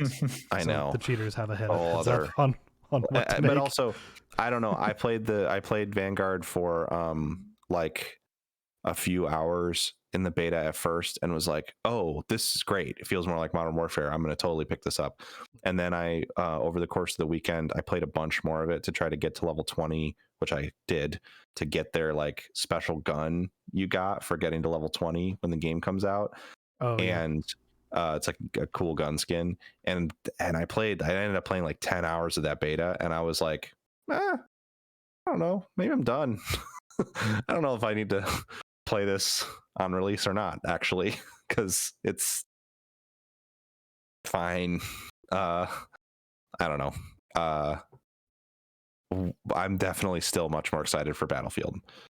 I will be in the early access period because I bought the "You're a Stupid Idiot" version of that game. So while we were talking about Call of Duty, it reminded me of a headline I saw. It's called these quick game hits. GamesIndustry.biz, I think, was doing an interview, or they're pulling this from, I don't know where they're pulling this from, but this quote is from the chief marketing officer at Activision Blizzard. Call of Duty Vanguard captures the epic intimacy of World War II in an incredibly immersive manner. Boy, fuck. This sounds like they've been listening to Munch Squad. Battlefield onesie, baby. God, the Battlefield onesie. I forgot about that. It's Sledgehammer, right? It's not. Yeah. I'm not just really. Yeah. So like, I think Sledgehammer sounds like they have a very cool team of people working on the game. Like World War II has never actually been done particularly well. Like there's games that have been, there are great World War II shooters that have great campaigns from a gameplay perspective and from a like, this is like a movie perspective, but no game has actually like really accurately or gotten to the core of like what that conflict was and what it was like for people that were experiencing it. I don't think we should necessarily. Yeah. So I think those kinds of statements are really tone deaf and not, especially considering that the campaign for this game is apparently about the Russian invasion of Berlin, which was one of the most horrific periods of time in the war, at least in Europe. So I don't think it needs to. I don't know that I need to know about the epic intimacy from the first person perspective of someone. You don't want to be down in a foxhole with your homies, cuddled up, kissing your butts goodbye. I don't think that's so much what will be if they want to portray it accurately, which they won't. But an accurate portrayal of that period of the war would not be the intimacy of your friends in a foxhole. It's more the horrors inflicted on civilians from both sides of the conflict, which don't need to be discussed in a game, in my opinion, or not in a Call of Duty game. Let's put it that way. Sure. Yeah, that's fair.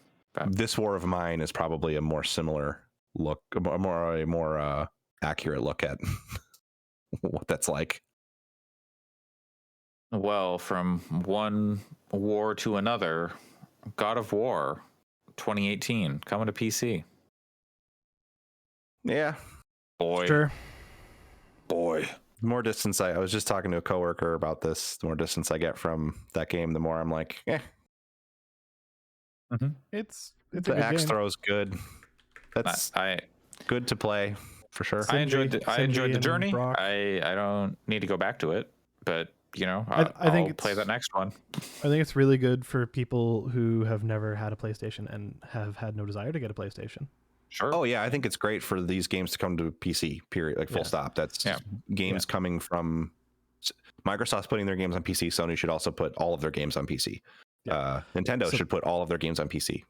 Yes. That's just the PC is a platform that anybody can access. Decent fucking controller. God. Yeah. I just need to get an 8-bit-do like USB adapter for my fucking Switch or something. I'm not sure I'm looking forward to the next wave of God of War is the best piece of media that human hands have ever gently and lovingly crafted that we got the first time around and continue to get when IGN puts out fucking reader polls. That game is suggesting that game is the best game of all time is like a jokerification moment for me. It's a good game. Sure. Sure it is. Yeah. Maybe one of the best that year. We thought it was at the time. I don't on reflection necessarily think it's maybe a top 10 or we made a mistake and I knew at the time we were making a mistake, but I think Pat was the only other person who had touched Yakuza 6 and I don't remember if I agreed that it should have been number one. I certainly do now if I didn't then. Yeah, well, Yakuza? Yeah. Definitely I'm happy to be put on record stating I think Yakuza 6 is a better video game than God of War. Still think finally vindication. Still think The Missing should have been higher. I think The Missing is a better game than God of War. That's an interesting take. I don't know if I agree with. I can be with the you there. The gameplay in God of War again gameplay is very good in God of War. It's very solid. The visuals are very solid. I think you know what, Pat? I would say The Missing is more important than God of War, which to me is what I care about anyway. And sure, that's sort of valid. Even though I don't like it, I think Oberdin would have been a better pick. Well, obviously, that was my game of the year that year, so obviously I agree with. I still don't like it, but but when we talk about Oberdin and the reasons you don't like it, I think that's an interesting conversation. To me, God of War is very much like, it's hard for me to sure is good. Yeah, but and that's the thing, right? Is like, I think the boss fights in that game at the moment are like astonishing in their scale, but when you actually look at the mechanical, like what you do in those boss fights, they're pretty fucking boring. And the axe throw is good, but by the 1000th draw gear that you kill, like, what's the point anymore? It's just, I think that game is very good in the moment when you play it, and I think just don't think about it. What I told my coworker who was excited to play it on PC, it was like, just don't think too hard while you play it, because I think that's, just go, man, this feels good to play, and stop there. Because if you start to examine like the story and the depth of the characters at all too, it is like, fucking kid, I hated him at the time too. His whole shithead fucking, we talked about it recently, but that's the best part of that game, because it actually makes you feel something. The rest of it is like dipping your pinky in a petri dish in terms of depth. Like, it's just like nothing there. Driving that boat had its moment. Anyway, we don't have to go on. No, I know we don't have to relive it. So I'm sure we'll talk about it again. If someone hasn't played God of War, I think they should play it. It's worth playing. And if that is on PC with, like, apparently it's going to have DLSS and it's done by Sony Santa Monica themselves, sure, it's probably going to be a good version of it. And for what it's worth, based on the expansion of the writing team that they have made there, what with Lana Pierces and such? Yeah, I am like, thank God there is a woman working on the next one. I am interested to see if the story is better in the next one. Yeah, they did not treat, oh God, what's her name? The lady Freya. Yeah, they really fucked Freya's character over.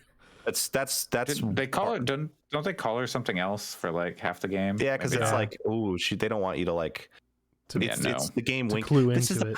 This is the problem. It's the game going, this is Freya, but won't it be cool later when we actually use her name? And I'm just like, that's like, fuck off. It's like difficult because it's like in the Marvel stuff or Star Wars or anything where there are people who are heavily invested, people who know Norse mythology versus people who don't, like, they're going to have that reaction, whereas the people who don't know Norse mythology are going to go, whoa, that's great, what, that's who that is, oh my god. They don't have the context for who she is anyway if they don't know Norse mythology. They get like the story, like the context from the story of, this is how this character relates to that character as the game presents it. And think about it's like a thing with like the MCU and like the characters who show up and they say a name, they say like, oh, Reed Richards, and you're like, oh shit, Reed Richards, and then other people are like, what the fuck is a Reed Richards? Yeah, but think about like how hyped people were with that post-credit scene in God of War where they're like, oh, it's gonna be Thor, and then like marketing came out and there was like, here's Thor and he's thick, and everybody was pissed. Like, I'm like, that's finally something interesting from this game. I thought it was awesome. And like, as soon as I started that game, I was like, I wonder when Twir's going to show up, or Tyr, however you want to pronounce it. And then he's in there. Tyr is the traditional, and now he's in it. I'm like, fuck yeah! Like, if you have familiarity with Norse mythology, they do cool stuff. They make some interesting references, but but they also have to, they're also writing for an audience that mostly knows very little, or the extent of their knowledge is the MCU. Yeah, I just wish Freya, we can move on from this if we want, but I wish Freya had her traditional depiction of the chariot that's pulled by cats. That would have been pretty fucking badass. Yeah, I just wish that could be in this next game.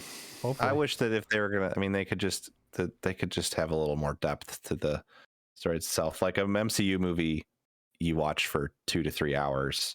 Yeah, this is like a 40-hour long video game, and no, definitely, like you could cut 25 hours of it, and I don't think you would be missing anything. Is the real issue. Yeah, the issue is just it's a mass market media thing, totally. So it's gonna be. I have similar problems with every video game that Sony has put out Sure. in like the latter half of the PS4 era on, and probably reaching back further than that. Yeah. So Totally fair. You know, I would level similar complaints along with other different ones, but at stuff like Last of Us and Last of Us 2 and Ghost of Tsushima and a lot of this stuff. So Ratchet and Clank coming for you That next. game's no, perfect. Ratchet and Clank. No, that's good. perfect. I know. Perfect. I didn't finish it, so I don't know if I'd say it's perfect. No, it is very good. Like it doesn't suffer from the same issues, I don't think. Yeah, but it's not one of Sony's house games. At least since like the PS3 games, I'd say all those games have been super solid. And people take issue with the 2016. Yeah, Spider-Man's generally pretty good too. But yeah. Anyway, we should burn through these so Alex can be free of this. Yeah, I gotta go soon. Unfortunately. ConcernedApe, developer of Stardew Valley, has announced their next game after they did like their weird like Stardew 2.0 patch like earlier this year. Was that last year? I don't know. Was that earlier this year? Holy crap! Yeah, I don't know. God, at some point, yeah.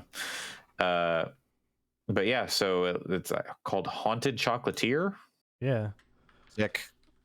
It looks good. All right. I was kind of anticipating Allison to be here to talk about this one because it seemed like very up her alley, and yeah, it's cool. It seems like it's more combat focused, which take it or leave it. I don't know. The combat in Stardew was never good, so hopefully that's been improved. And like, there's like decision trees and like conversation trees, so you can have different things that happen, which is really cool.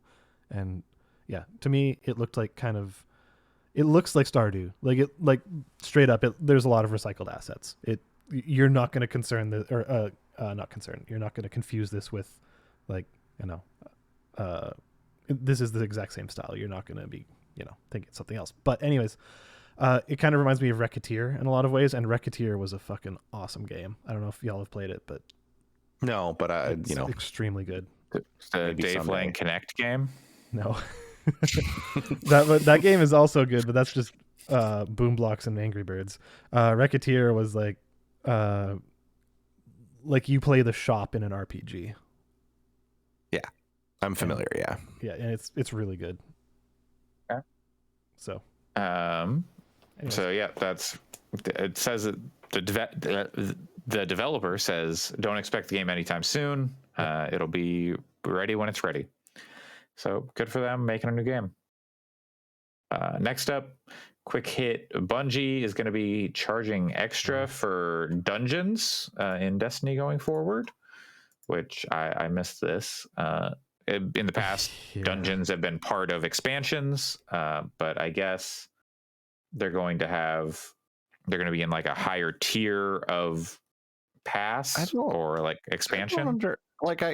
I appreciate that Bungie is a talented developer with people, and it's like I want them to do what they need to do to make sure that people employed there are like making good money and have great benefits and good work-life balance and stuff. So I say this with that in mind. There's not that much in the expansions without the dungeons. Like you're getting like a 4-hour campaign. I mean, if you look at like Beyond Light, it's like a 4-hour campaign and a raid, and then like a bunch of very grindy stuff that you can do to get certain weapons and upgrades. Like it seems like their content is just so thin already that like paywalling another part of it around a separate paywall is very odd to me. Yeah, I'm with you there. The thing, one of the kind of discourses I saw around it, because I don't follow Destiny very closely and I don't play it, so whatever. But the thing that I found interesting surrounding it is the total mess and confusing just nightmare it is to even figure out how to start. Like if someone wanted to start Destiny now, like what do you do? And then like it's basically and it's it's like do you get here's a billion different places you can go. Like are you getting a like basically it seems like they're raising an annual subscription price for Destiny with this, like from $60 from an annual expansion to now $80 for an annual I expansion. think the expansions are. I don't think they're 60, but yeah. But it seems like what they're doing, and to get the full, but you have to get the deluxe edition to get all the dungeons stuff. Yeah. But the other thing I saw that people were talking about is that, like, remember when people were blaming Activision for all the monetization, and like they kind of painted Bungie as the good guys and like the victim of Activision's greed, but it's like this is kind of the same thing that's still going. Yeah. And now there's like different, like before they're in a very different situation where it's like Activision forcing monetization on them and certain things. Then they get, they make that change to free to play and like being on their own. They have to come up with a new revenue stream, and like that stuff changes. So like that stuff is all, this stuff, when Activision, or when they were still under Activision, there was some like really obnoxious stuff in like set up that way, with like even like shaders were like limited use. Oh yeah, and you could only get them out of like, I guess, randomly. So that ultimately, like stuff like that really sucked. But asking for like $80, which is the cost of the deluxe edition of the expansion, I think it's 40 or 80. Asking for $80 for a full year of content, which I believe the deluxe edition includes, or maybe it only includes the first. It should include the deluxe edition. Should include the full year. No, it's 100 for the. Oh no, that's plus the Bungie 30th anniversary bundle. I don't know what that is. Another thing. That's another thing you can buy that gives you access to some content and stuff that's coming in December. Okay. But even if they said $100 for a year of content, I don't think that's unreasonable for a game that you're going to spend hundreds of hours in. If you're going to spend that time in it, yeah. And if it has that depth of content, but I go back to, like, just charge a fucking subscription for your MMOs. Sure. Like, I understand that people flinch at that and it's hard to do now, but like the fact, like, one thing that I will say that is so good about WoW and Final Fantasy as well. You pay $15 a month for WoW, you can do anything in the game. There are a few cosmetics that you can buy outside of that from their shop. But in terms of the gameplay and 90% of the cosmetic content in that game, that all you have to do is plop down the subscription fee and then buy an expansion occasionally, every couple years, maybe. And when they do expansions, they're $40, and any higher tiered cost that you buy it in is all going to be for cosmetics. And the fact that that's simplicity is there for those games is just like, that's the value of the recurring subscription. I think like Elder Scrolls Online kind of does the best of both worlds, where you can do their weird, like, here's 1,000 different packs you can buy, or you can just give them a sub fee and then they give you everything for as long as you're subscribed, which is good too. I think that way you can do it a la carte or with the subscription. But the way Bungie's handling it just is very off-putting to me. I'm wondering if they've got like metrics that show dungeons just are not popular for whatever reason, whether that's like, I'm sure they're 3-person raids, so whether that be whatever reason is if it's the loot's not just hard compelling enough for people, they're hard, but they're not as hard as a raid, and that less people. No, they are. So theoretically they're arguably as hard but they're shorter. They don't require as many people, not as much cooperation, which that's what makes them easy. They're difficult, but so, and there's all these things there, and they were like a newer edition. Is there like a resource reason, like it's not worth their time as it currently is to develop these things? And so like we want to keep making them, but we need to get more money to like make it worthwhile, because like people aren't playing them. And so if you're going to pay this money, if you really want to play it, you got to give us more money. Or is it just they need another revenue stream to like, another reason to like milk people? All that's fine, actually. I don't have a moral issue with any of it. It's just so confusing the way they're structuring it. Sure. That's the part. That's the issue to me. I think especially because the dungeons are often like tied into like the stories they're telling. Yeah, it's how they're structuring it and also how they're communicating it. Like I think it's been a big issue with communication from them for years at this point. Yeah. Anyway, Anyways, I don't know that any of us. I played a bunch of Destiny a couple months ago, and my group of, I think at least one person will hear me talking about this too. But we, as I suspected, it's been impossible to. Oh get yeah, you 6 never got to people. raid, did you? Yeah, We did it one time, and then so, like, you didn't got get past the first encounter. Yeah, And ever since then, I've every like week or so, it's come up, and I've been like, happy to raid, happy to set the time aside. Any Sunday, just tell me. And people are like, well, what if Sundays are hard, what if we did a Monday night? No, can't do Monday. Well, what about Wednesday? No, Wednesday's not gonna work. And then it's like, I just sit there and I'm like, we're never gonna fucking do this ever again. The joy of being adults. Yeah. Well, the joy of also Destiny being like third tier. Everyone would rather be in this group, everyone would rather be racing or probably playing like Rocket League or something like that. So, or Tarkov or whatever, Battlefield, whatever. What if they put Ghost Racing back, Sparrow Racing back in Destiny? Would your No, I would uninstall Destiny. Do you think people have bumper stickers that say like, I'd rather be playing Rocket League? Oh, 100%. Absolutely. Okay, great. Deadmau5, almost assuredly.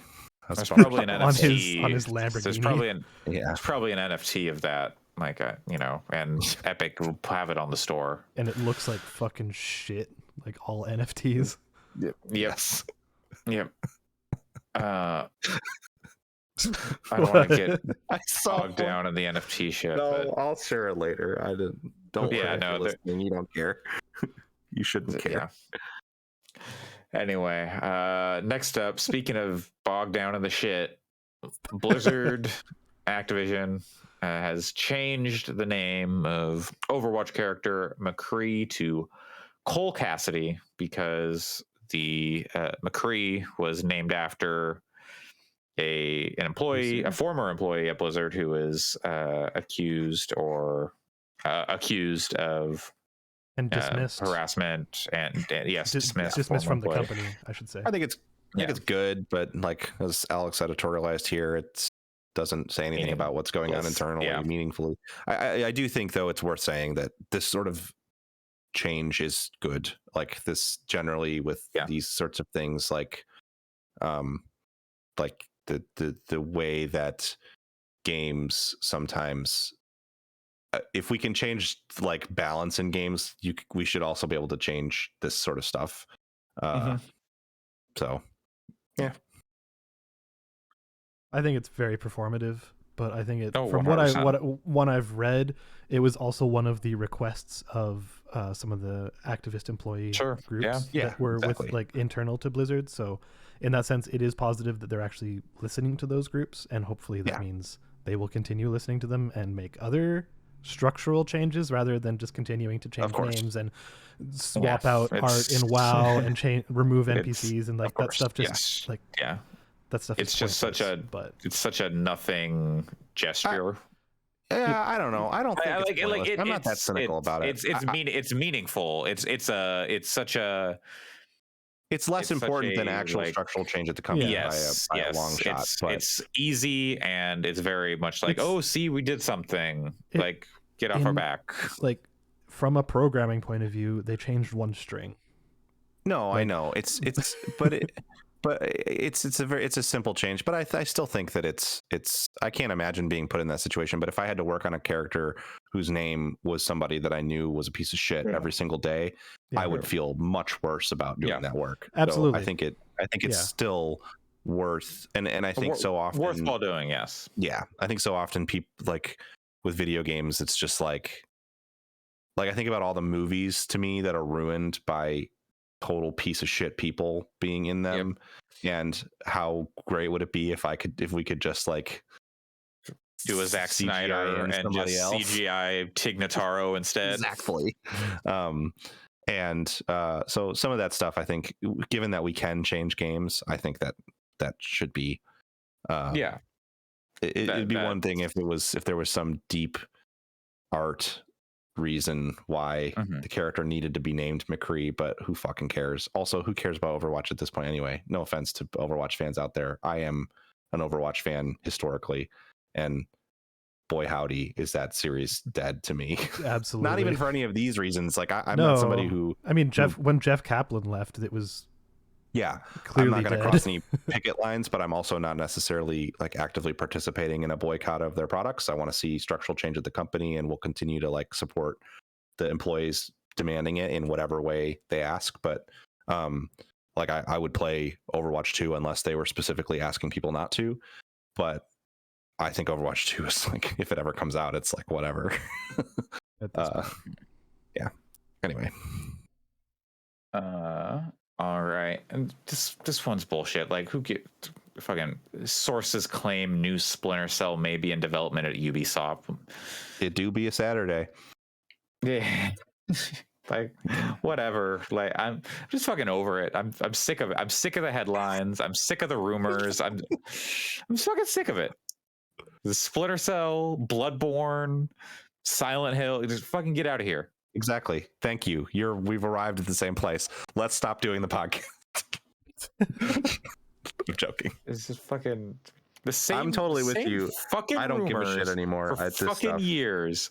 How many goddamn years have they been going? Ubisoft's got a new Splinter Cell game. And you know that the reason that the rumors it's so boring and mundane.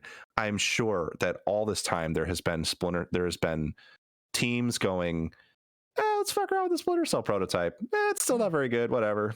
And then somebody in a Slack message, somebody sees that there were a couple people doing a Splinter Cell technical test and on the build that's been around for years, and then that filtered through to somebody's friend at a bar, and then that person talked to a reporter, and they're like, oh shit, Splinter Cell game in development.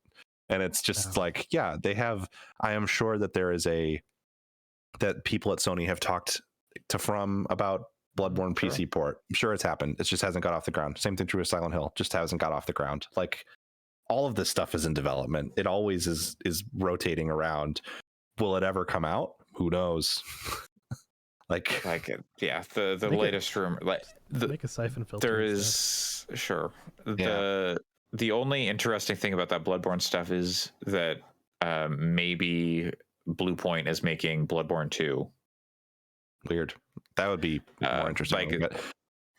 So all these rumors are it's like Grand Theft Auto 6 is for sure in development. Like Fallout 5 is for sure in development.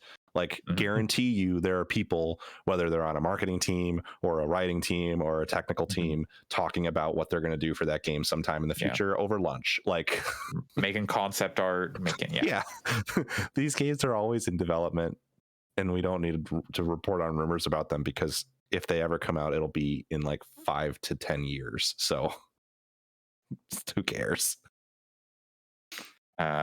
Next up, this is a new one that I did not know. Europeans can't buy Dying Light on Switch because it's banned in Germany, and Germany is where the eShop is registered in Europe. So is this like EU? Like, is the UK good to buy? That's a good question. I'm not sure. I didn't look too deep into that. Okay. So what is it like? Germany has some pretty strict rules about what you can and can't show. Like blood and like gore can be. It has to do with some of the narrative content, I think. Okay. I don't remember exactly what it is, but there's like some specific allusions to like fascist parties in Germany or something like that. I want to say, really, like a side quest or something. It's weird.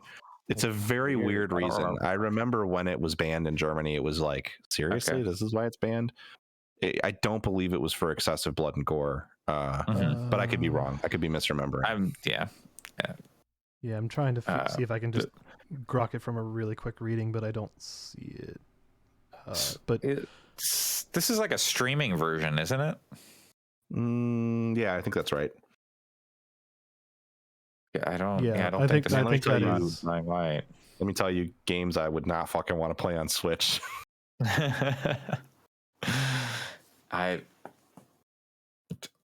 This is weird. It seems like in Germany it's too much blood and gore, It wasn't about the fascist shit. It's Okay. Yeah. Them in Australia Germany and Australia can be pretty uptight about games they allow. Dying Light is not that bad, no, in my opinion. not that bad. No. I mean, it's a zombie game, but it's there's blood and gore, but there are definitely worse games out there in terms of that stuff. But I don't know what games are not available in Germany. I guess. Like I think Dying Light's not available. I can't imagine a mature rated game that would fly. Like on the PS1, like Resident Evil was supposed to be banned until they changed the blood to like green or something. The Resident Evil more recent, like RE2 remake, is way gorier than Dying Light. Oh, 100%. But when you lift that guy's head up at like that first hallway and his like all spiralized. Ugh. Yeah, and like when the guy's guts are hanging out from it's caught in the door. Yeah. The stuff rules, but it's real gross stuff at the beginning of that game. I should play that on PC this holiday. You should. You should. Hot tip, if you play at 120 frames per second, the knife is the most powerful weapon in that game because its damage is tied to frame rate. And I would, and that's very funny. That's amazing. Yep. So the speedrun strat for like all the bosses is just run up, look at the ground, and slice over and over until the boss dies. That's funny. So good. Yep. It's very good. Elden Ring got delayed. Yeah, like a week, a month. A month. Yeah. The big news is it's 3 days. It's delayed to 3 days after the new Destiny expansion. So, and like right after Halo, or not Halo, Horizon. Horizon. I care so much more about Elden Ring than any of those other things that I do not care. I will play. It's the Breath of the Wild effect again on Horizon. I know. We'll see which one is, but it's definitely going to be. There's going to be a lot of discourse in the industry about Elden Ring. That's going to overshadow Horizon, 100%. Maybe for Horizon's benefit. Maybe. I don't know. And then there's going to be a technical test for Elden Ring in November. I'm signed up. Which they announced. I hope I get in. Oh, I should sign up for that if I still can. It's funny because they ask you like, what From Software games have you played? Not finished, but played. And I was like, wow, I can check every single one of these boxes. It's like, was Cookies and Cream there? No, it's not every one of their games. 3D Dot Game Heroes? It was like Dark Souls 2 and 3, Bloodborne, Sekiro, Armored Core, and then the fun one was like Armored Core. Which one was it? It wasn't For Answer. No, there was no Kingsfield. It was one of the Armored Core games that's like Armored Core Horns Call or some weird name, and I was like, oh yeah, I have played that. Of course you have. Armored Core rips. Okay. Yeah, no, Armored Core 4 Answer came out for the PlayStation 3 and 360. It was Verdict Day. Verdict Day was the one they asked about, which is the most recent Armored Core game. Yeah. Gotcha. I think. There was also Last Raven and Formula Front and Nine Breaker. Yep. Nexus. Anyways. God, Armored Core rules. They should make another Armored Core game after they do this. What if Elden Ring is an Armored Core game? It's not. We know it's not. We've seen the trailer. What halfway through? Yeah. The horse becomes a mech. Yeah. What if it pulls? Whatever, man. I'm. I was gonna spoil a game. Metal Gear Solid 2. No. But a game that Pat has actually been playing, so I'm not gonna spoil it. I can text you what it is, Andre. But it's a Final Fantasy thing. Okay. No, it isn't. What? I don't know what other game I'm playing that would Stalker thing. Give me a second. I'll send Andre the message so we can look at each other and no one in our listener base can know what we're talking about. The Good Life. It's the mech part of the Good Life where the cat turns into a mech. There. Okay. I don't think it's that big of a spoiler, but if you don't know it's there, it can be a spoiler. Anyways, we can move on. I didn't know that. There you go. Hope you were planning on playing it. Nope. It's never going to happen for me. next up on our news story, finally, after years of teasing, years of development hell, the Uncharted movie has a trailer. And could you please read the news Marky Mark line Wahlberg. as it is written? That Uncharted trailer, I guess. I guess if we want to talk about it. Boring. No, it doesn't. Just go watch it. Whatever. If you think it looks great, I'm happy for you. What happened as I watched that trailer?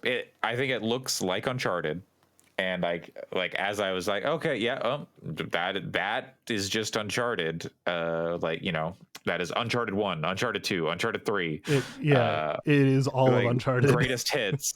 And it's like, wait a second, this is a prequel? But with Tom Holland.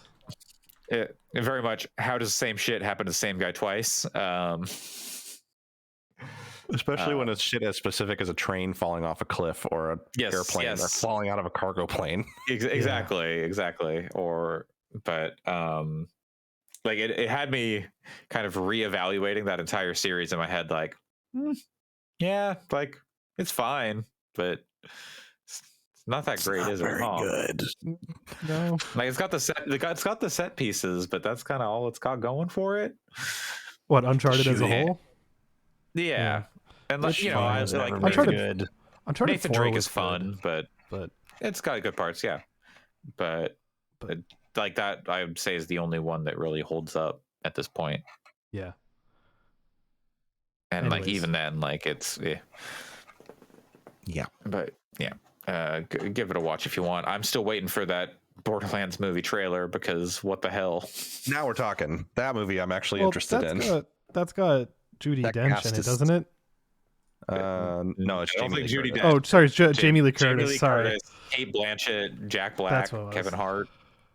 Yeah, like that cast is fire. Wild cast. Imagine if Judi Dench was in it though. She'd do it. She's in some dumb movies. Yeah, sure. Yeah, why not? Like what else you doing? James Bond is not dumb in the way that Borderlands is dumb. No, you're right. And that particular, I think that particular James Bond movie is quite good. Not everyone agrees with me, but which one? Well, she's in a ton of them, but the one, the Skyfall. Okay. I could not tell you what happened in Skyfall, Spectre. Oh, when they open the garage and it's got the old Aston in it, and they play the old James Bond theme. Oof, what a moment.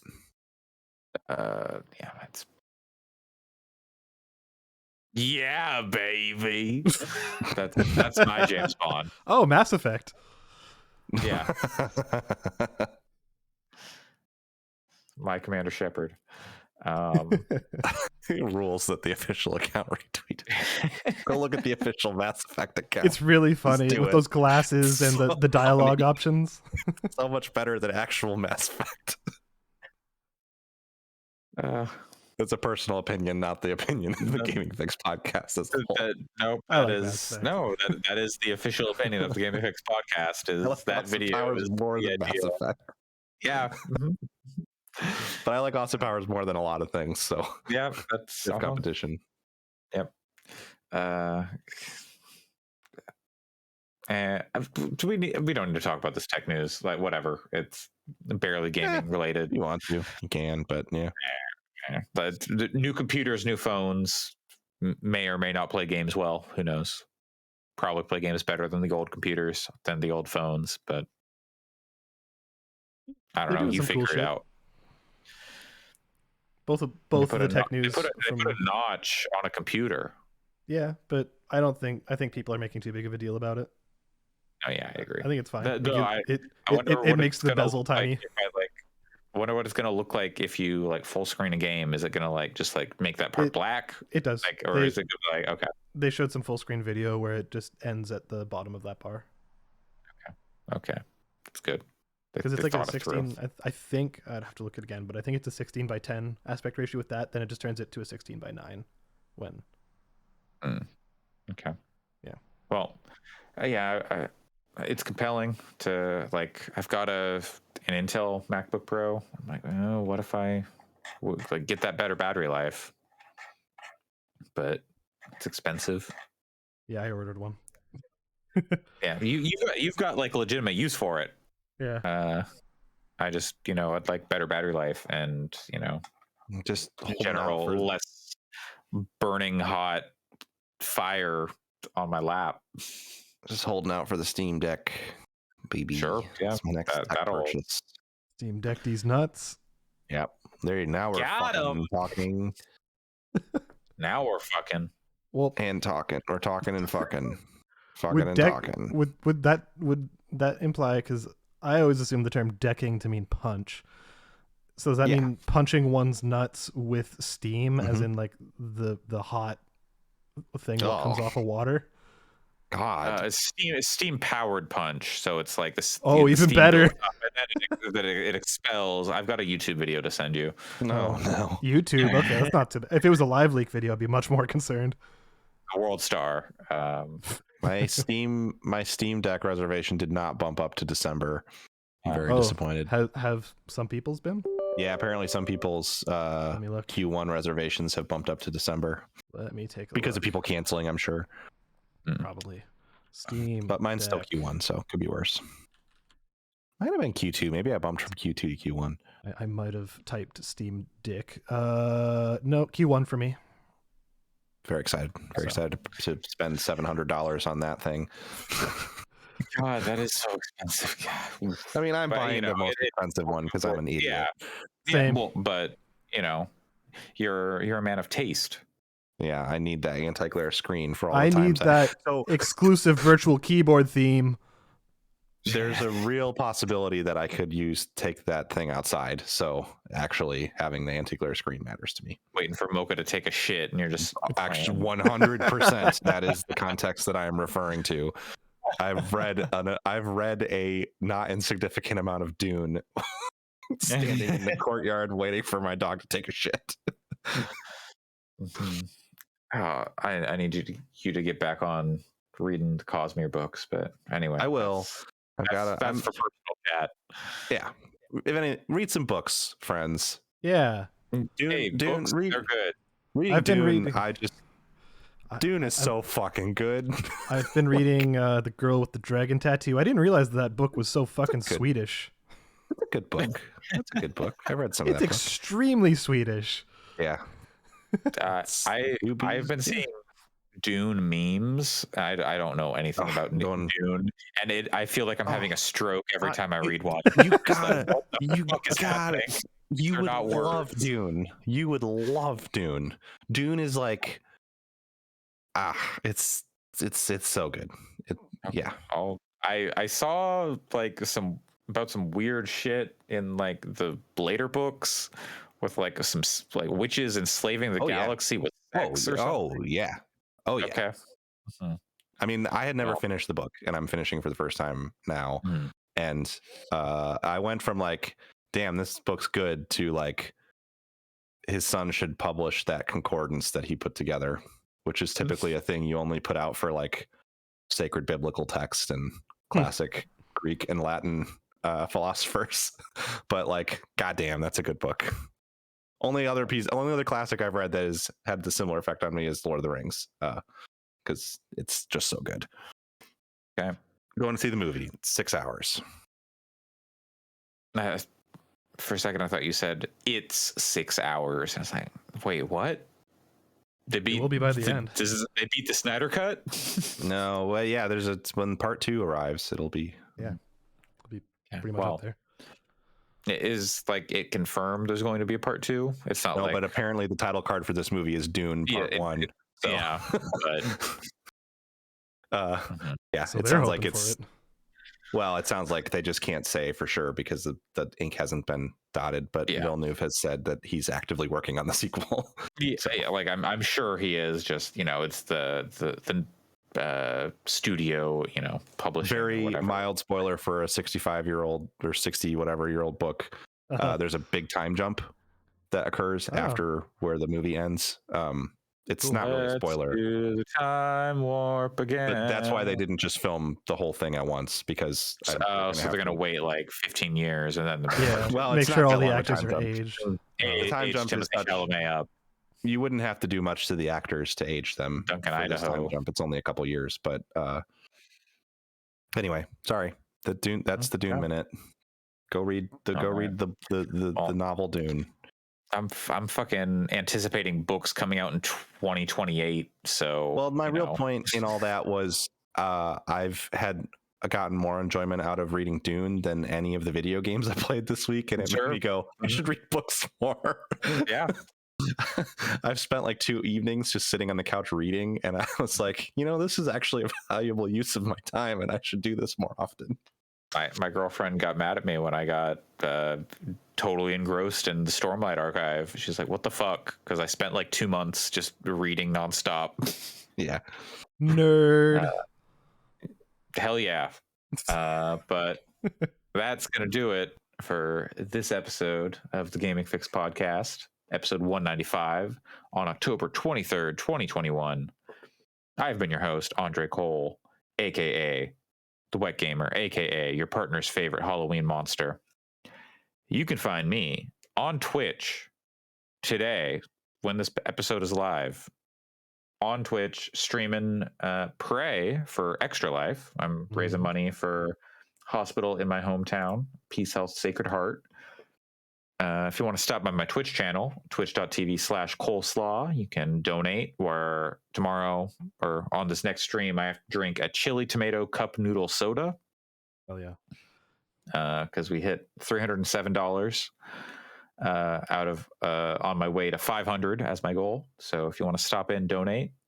If you don't have the time to stop in to the stream, you can head over to my Twitch, or not my Twitch, my Twitter, twitter.com/coolslaw, COOLSL4W, where you can find like a link to a pin tweet where I've got my donation link. Go ahead and donate to that. I'm partnered up with the Super GG Radio folks, and we're, I think we've got like close to $1,000 raised now. I don't know. Where's the team? I don't know where the team thing is. Anyway, yeah, it's good stuff. Pat, where can people find you? You can find me at PJC Plays on Twitter. Great. Alex? Driving around, going places, doing stuff. Okay. We got a big fucking storm here, so it's affecting the island in particular. Yeah, you're getting it today, right? Yeah. We're supposed to get it tomorrow. I've heard things like biggest storm in Seattle history. Yeah. There was a container ship. Listeners, did it get stuck in a canal? No, is it disrupting supply lines? Sadly, please, we have straits here, not canals. Yeah, it's true. I live on the Georgia Strait, but the this ship like almost toppled over and lost a shit ton of its cargo into the ocean, and like 100-mile-an-hour wind off the side. It's a cyclone. Yeah, it's basically 2 storms converging. It's like a hurricane or a typhoon, which we do not usually get over here. No. So it's gonna be pretty fucked in the time that I've lived here. No, yeah, that's wild. So I'm gonna find me windsurfing. Stay safe. Yeah, I'll be staying wet, gamers. Indeed. You can stay wet with all your podcast friends by going to fix.space or wherever fine podcasts are distributed. Thank you to Jeff Davis at Stranger Peace for our theme music. And our Super GG radio team for Extra Life has raised $1,397. Nice. Over halfway to our goal of 2,500. Yeah, that's awesome. Yeah. For the kids, baby. For the kids. Thanks for joining me, Alex. Pat. Wait, does that mean that they hit their goal for the giveaway for the OLED? No, the OLED is a stretch goal. If we hit a team goal of 5,000, then we'll give away. Yeah. So if you want to help us get to 5,000 and possibly win a Switch OLED, definitely head over to my Twitch or head over to my Twitter and find that donation link and donate. Yeah. If you don't want a Switch OLED, a $10 donation can get you entered to win a Stay Wet t-shirt from my merch store, which I'll send worldwide. believe this the Switch OLED is only for U.S. residents North because America, shipping. Yeah, something like that. Yeah, I don't know about. I should figure that out. Canada, maybe. But Yeah. I don't know. We'll make it work. Maybe. Yeah. I don't know. People should listen to Super GG Radio to find out. Yeah. In the meantime, stay wet, gamers. You too. Yeah. Oh, I'll stay wet. Stay wet sticker.